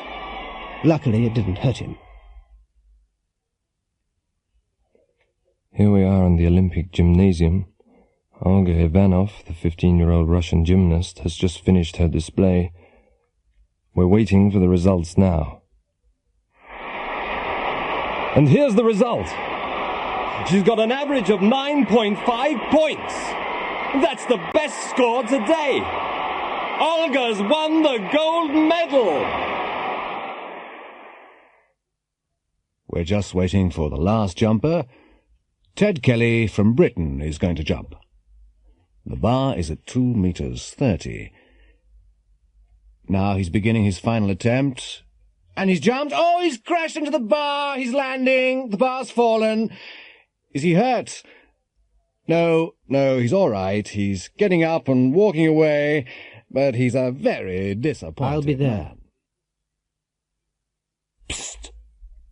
He'll be here tomorrow night. Will he? What time? About 8 o'clock. Will he be at the station? No. He'll be at the airport. Right. I'll be there. Will he be alone? No, he won't. He'll be with his wife. Will you be there? Yes. I'll be outside in the White Rover. What about the money? Don't worry. It'll be there. Okay. Monday morning. I'll see you tomorrow night. What's the matter? Oh, I don't know. Oh, come on. It's something. What is it? It's just life. It's so boring. Oh, it's not so bad. You've got Daniel. But he's only a baby. It's all right for you. You'll leave the house in 5 minutes. I'll be here all day. When'll you come home? You won't come home till 7. One of us must go to work, Yes, but your day'll be interesting. My day'll be the same as every day. My work isn't always interesting. I know, but you travel around. You meet different people, and you do different things. Who'll I meet today? What'll I do? Eh? I'll wash up, feed the baby, do the washing, clean the house, bath the baby, take the dog for a walk. Dear! Then I'll go to the supermarket, prepare dinner, meet you at the station, have dinner, wash up again. Dear! And then I'll feed the baby again, put the baby to bed. Oh, what a life! Today, tomorrow, this week, next week, this month, next year, forever. It's just Monday, dear. You'll be okay later. Dr. Soanso. Will I? Dr. Soanso is the Secretary-General of the United Nations. He's one of the busiest men in the world. He's just arrived at New Delhi Airport now. The Indian Prime Minister is meeting him. Later they'll talk about Asian problems. Yesterday he was in Moscow. He visited the Kremlin and had lunch with Soviet leaders. During lunch they discussed international politics. Tomorrow he'll fly to Nairobi. He'll meet the President of Kenya and other African leaders. He'll be there for 12 hours. The day after tomorrow, he'll be in London. He'll meet the British Prime Minister, and they'll talk about European economic problems. Next week, he'll be back at the United Nations in New York. Next Monday, he'll speak to the General Assembly about his world tour. The appointment. Then he'll need a short holiday. Once upon a time, there was a rich caliph in Baghdad. He was very famous because he was wise and kind. One morning he sent his servant, Abdul, to the market to buy some fruit. As Abdul was walking through the market, he suddenly felt very cold. He knew that somebody was behind him. He turned round and saw a tall man, dressed in black. He couldn't see the man's face, only his eyes. The man was staring at him, and Abdul began to shiver. "Who are you? What do you want?" Abdul asked. The man in black didn't reply. "What's your name?" Abdul asked nervously. "I am Death," the stranger replied coldly, and turned away. Abdul dropped his basket and ran all the way back to the caliph's house. He rushed into the caliph's room. "Excuse me, master, I have to leave Baghdad immediately," Abdul said. "But why? What's happened?" the caliph asked. "I've just met Death in the market," Abdul replied. "Are you certain?" said the caliph. "Yes, I'm certain. He was dressed in black, and he stared at me. I'm going to my father's house in Samara. If I go at once, I'll be there before sunset." The caliph could see that Abdul was terrified, and gave him permission to go to Samara. The caliph was puzzled. He was fond of Abdul, and he was angry because Abdul had been badly frightened by the stranger in the market. He decided to go to the market and investigate. When he found the man in black, he spoke to him angrily. "Why did you frighten my servant?" "Who is your servant?" the stranger replied. "His name is Abdul," answered the caliph. "I didn't want to frighten him. I was just surprised to see him in Baghdad." "Why were you surprised?" the caliph asked. "I was surprised because I've got an appointment with him. Tonight." Booking in advance. "In Samara."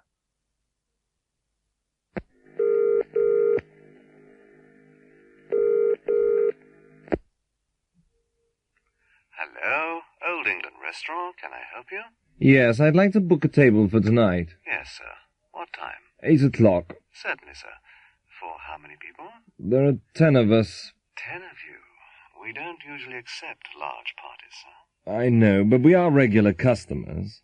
What's your name, please, sir? Richard Burton. Mr. Burton. Of course, that'll be all right. We'll put 2 tables together. I'd like 2 seats for the concert on Thursday evening. Yes, where would you like to sit? I'm not sure. Well, here's a seating plan of the concert hall. How much is it in the middle? £6. £6? That's a little too expensive for us. How much is it there, at the back? £2. That's fine. What time does the concert start? At 7:30, sir. Have you got any seats left for the Stratford excursion? Yes, sir, there are a few seats left. Is that the one that goes to Oxford as well? That's right. How long does the whole excursion take? Approximately 10 hours, sir. Shall I pay you now? If you don't mind, sir.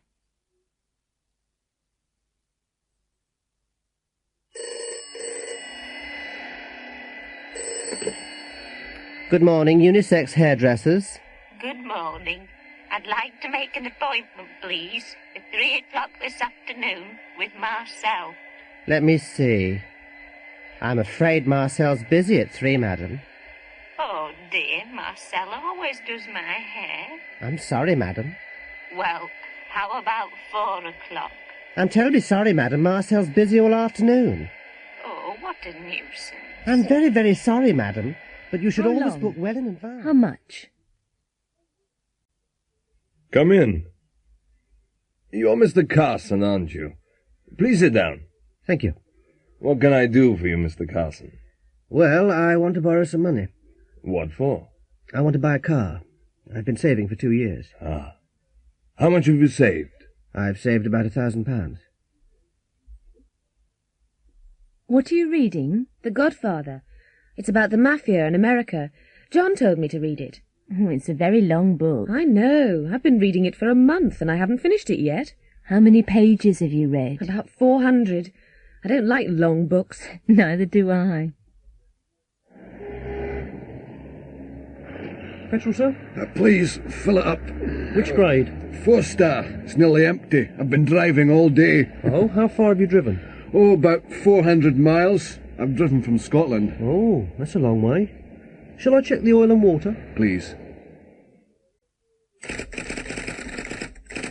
Hello, Jenny. Are you still working? It's time for lunch. I know, but I haven't finished these letters yet. They're important. Mr. Power wants them this afternoon. How long have you been typing? Since 9 o'clock. I didn't stop for coffee. How many have you done? Oh, most of them. There are only 2 left. Well, do them after lunch. No, I'll do them now. OK. See you this afternoon.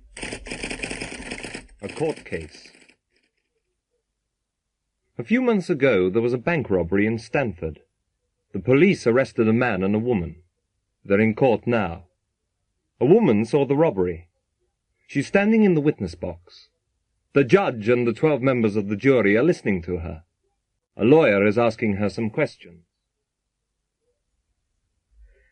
Now, Miss Dexter, you saw the bank robbery, didn't you? Yes, I did. You saw a man, didn't you? That's right. I saw him when he went into the bank and when he came out. Now, look around the court. Can you see that man? Yes. He's the man I saw. He wasn't alone when he went into the bank, was he?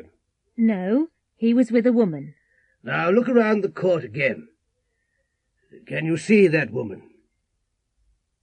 Yes, there. She's the woman I saw. I see, Miss Dexter. Now, look at the man and woman again. This is very important. Are you absolutely sure about them? Absolutely sure. They're the people I saw. Now, Miss Dexter, what was the man wearing when he went into the bank? I don't remember everything, but I remember his hat and his bag. Look at the hat on the table.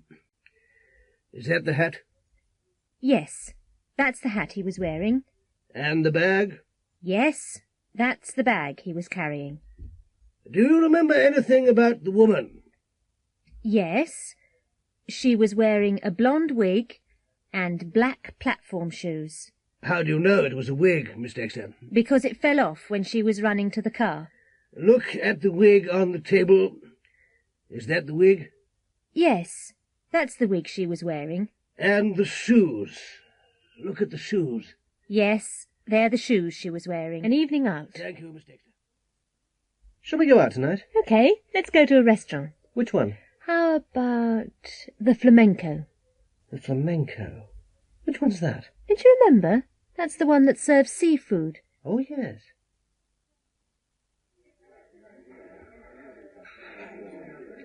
Oh, look over there. Where? In the corner. It's Jack West, isn't it? Where? I can't see him. There, he's the one that's wearing a black suit. Oh, the one that's talking so loudly. What about him? He used to be at college with us. He was the only one that didn't pass the exams. He looks very successful. What does he do now? Nothing. He doesn't have to work. Why not? Well, you remember, don't you? He married Patty Hetty. Patty Hetty? Yes, the girl that inherited a fortune. Her father was a millionaire. Ah, yes. Isn't she the one that killed herself? Yeah, that's right, and he got all the money.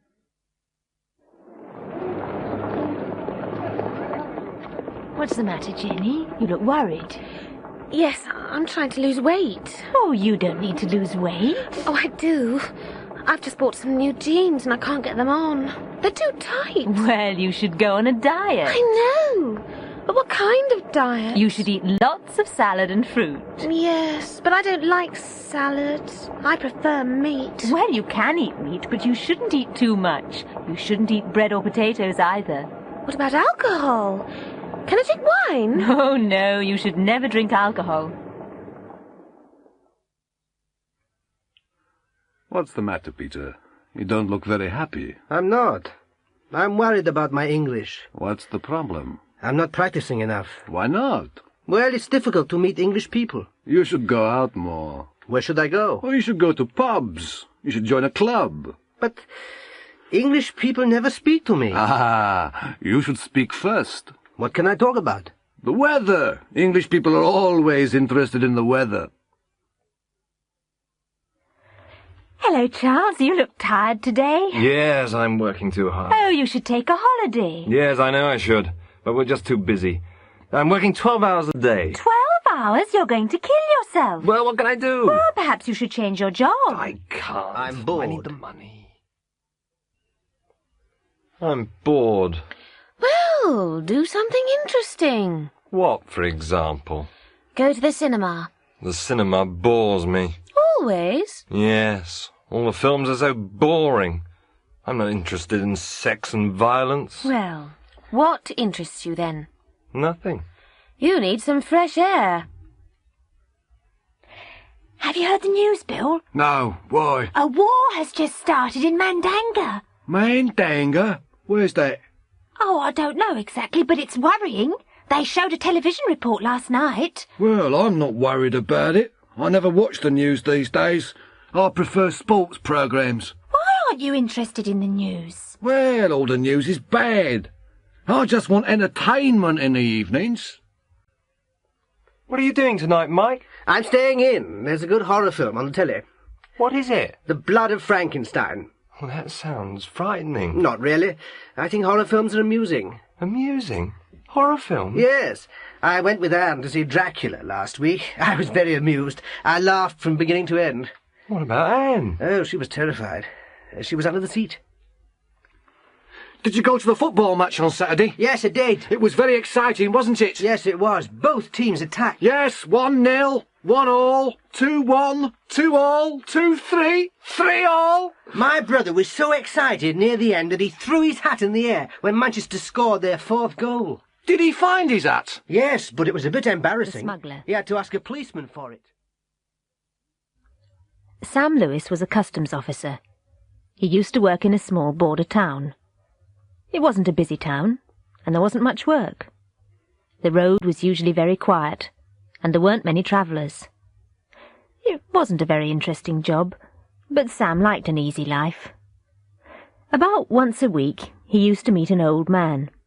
His name was Draper. He always used to arrive at the border early in the morning in a big truck. The truck was always empty. After a while, Sam became suspicious. He often used to search the truck, but he never found anything. One day, he asked Draper about his job. Draper laughed and said, "I'm a smuggler." Last year, Sam retired. He spent his savings on an expensive holiday. He flew to Bermuda and stayed in a luxury hotel. One day he was sitting by the pool, and opposite him he saw Draper drinking champagne. Sam walked over to him. Hello there. Hi. Do you remember me? Yes, of course I do. You're a customs officer. I used to be, but I'm not anymore. I retired last month. I often used to search your truck. But you never found anything. No, I didn't. Can I ask you something? Of course you can. Were you a smuggler? Of course I was. But the truck was always empty. What were you smuggling? A busy office. Trucks. Yes, Miss Wright, what is it? Mr. Hudson wants to speak to you, sir. I'm very busy at the moment. Ask him to ring later. Yes, sir. Oh, and Miss Wright, tell Chris to photocopy the director's report. Yes, sir. Anything else, sir? Yes, tell Miss Davis not to ring her boyfriend on the office phone. Yes, sir.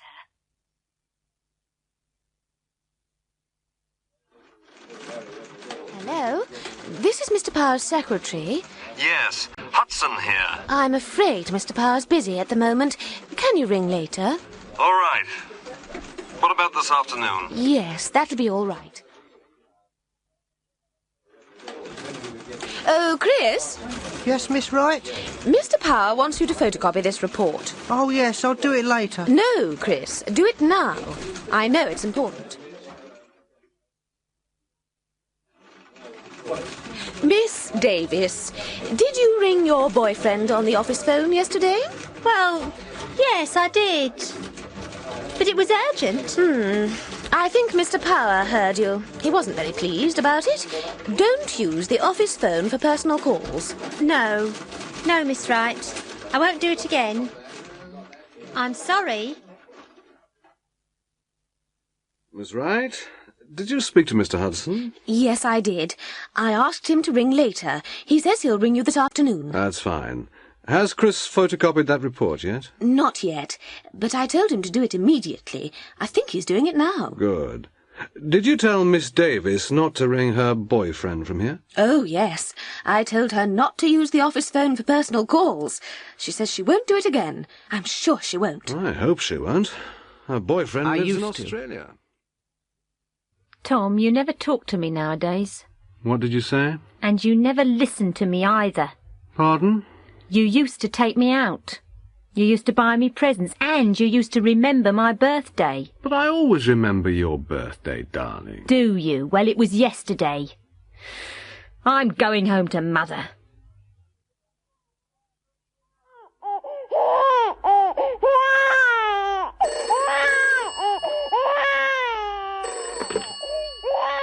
Dorchester 17908. Hello, Angela. Oh, hello, Mum. How's the baby today? Oh, he's crying again. He cries all day. Oh, you can't complain. When you were a baby, you used to cry all day and all night. Oh, no, Mum. But I feel so tired. There's so much housework. Oh, but you've got a washing machine, a tumble dryer, a vacuum cleaner and a dishwasher. I used to do everything by hand. I know. I've heard all this before. I'm sorry, dear. I'll come and help you.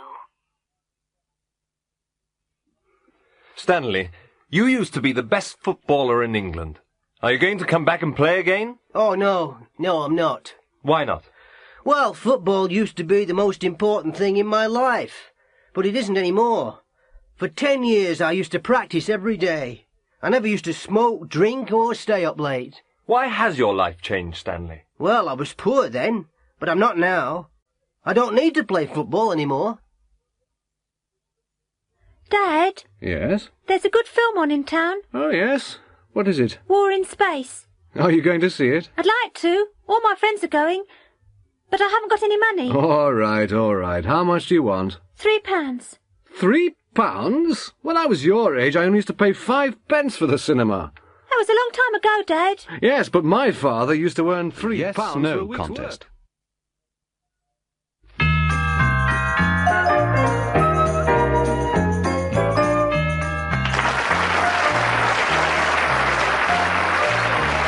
Good evening. I'm Martin Smiles. Welcome to the Yes-No contest.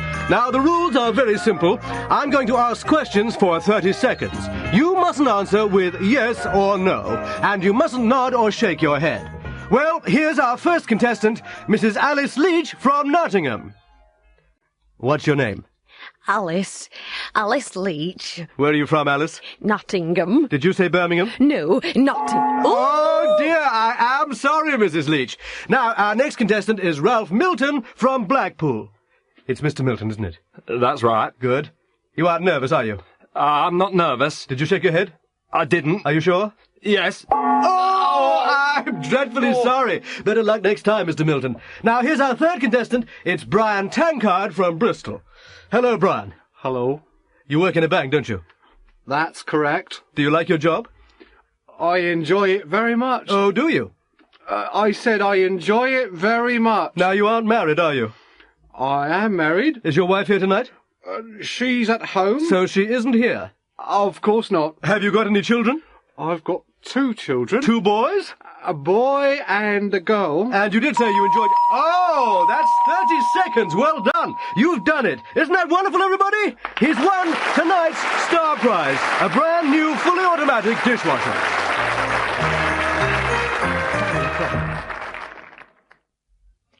Flat 4, 185 Kings Road, Chelsea, London SW3.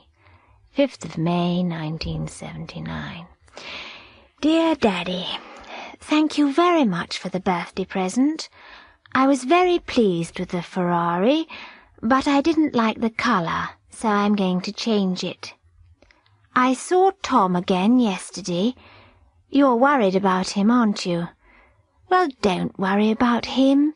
He's all right. He's very good at his job. He's a drummer in a pop group. I'm going to bring him for dinner next weekend so you can meet him. Love, Samantha. P.S. We love each other very much. He isn't interested in your money.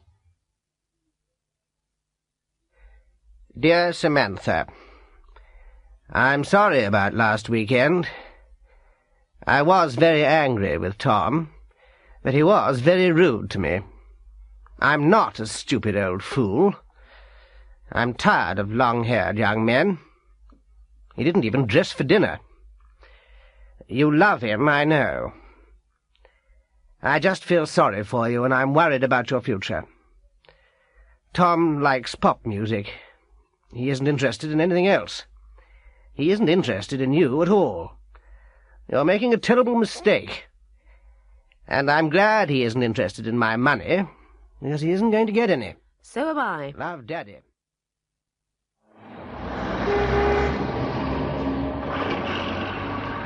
I'm on holiday next month. So am I. I need a change. So do I. I'm tired of the same office and the same people every day. Where are you going? Spain. Oh, I went there last year. So did I.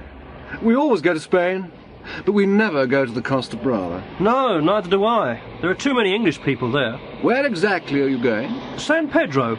It's a little village on the north coast. You're joking. No, I'm not. I've been there 3 times. So have we. And we're going there this year, too. Not to the Hotel del Sol. Yes. Why? Well, I'll see you. I'm staying there, too. I'm happy. So am I. I'm not crazy. Neither am I. I'm not a student. I am. I'm a teacher. I'm not. I've got a book. So have I. I haven't got a Rolls Royce. Neither have I. I haven't got any money. I have. I've got an electronic watch. I haven't. I like music. So do I. I don't like snakes. Neither do I. I don't eat meat. I do. I come to school on Sundays. I don't. I was here last week. So was I. I wasn't late this morning. Neither was I. I wasn't at home yesterday evening. I was. I was at the cinema last night. I wasn't. I studied mathematics at school. So did I. I didn't go to the cinema last night. Neither did I. I didn't play sports at school. I did. I had wine with dinner last night. I didn't.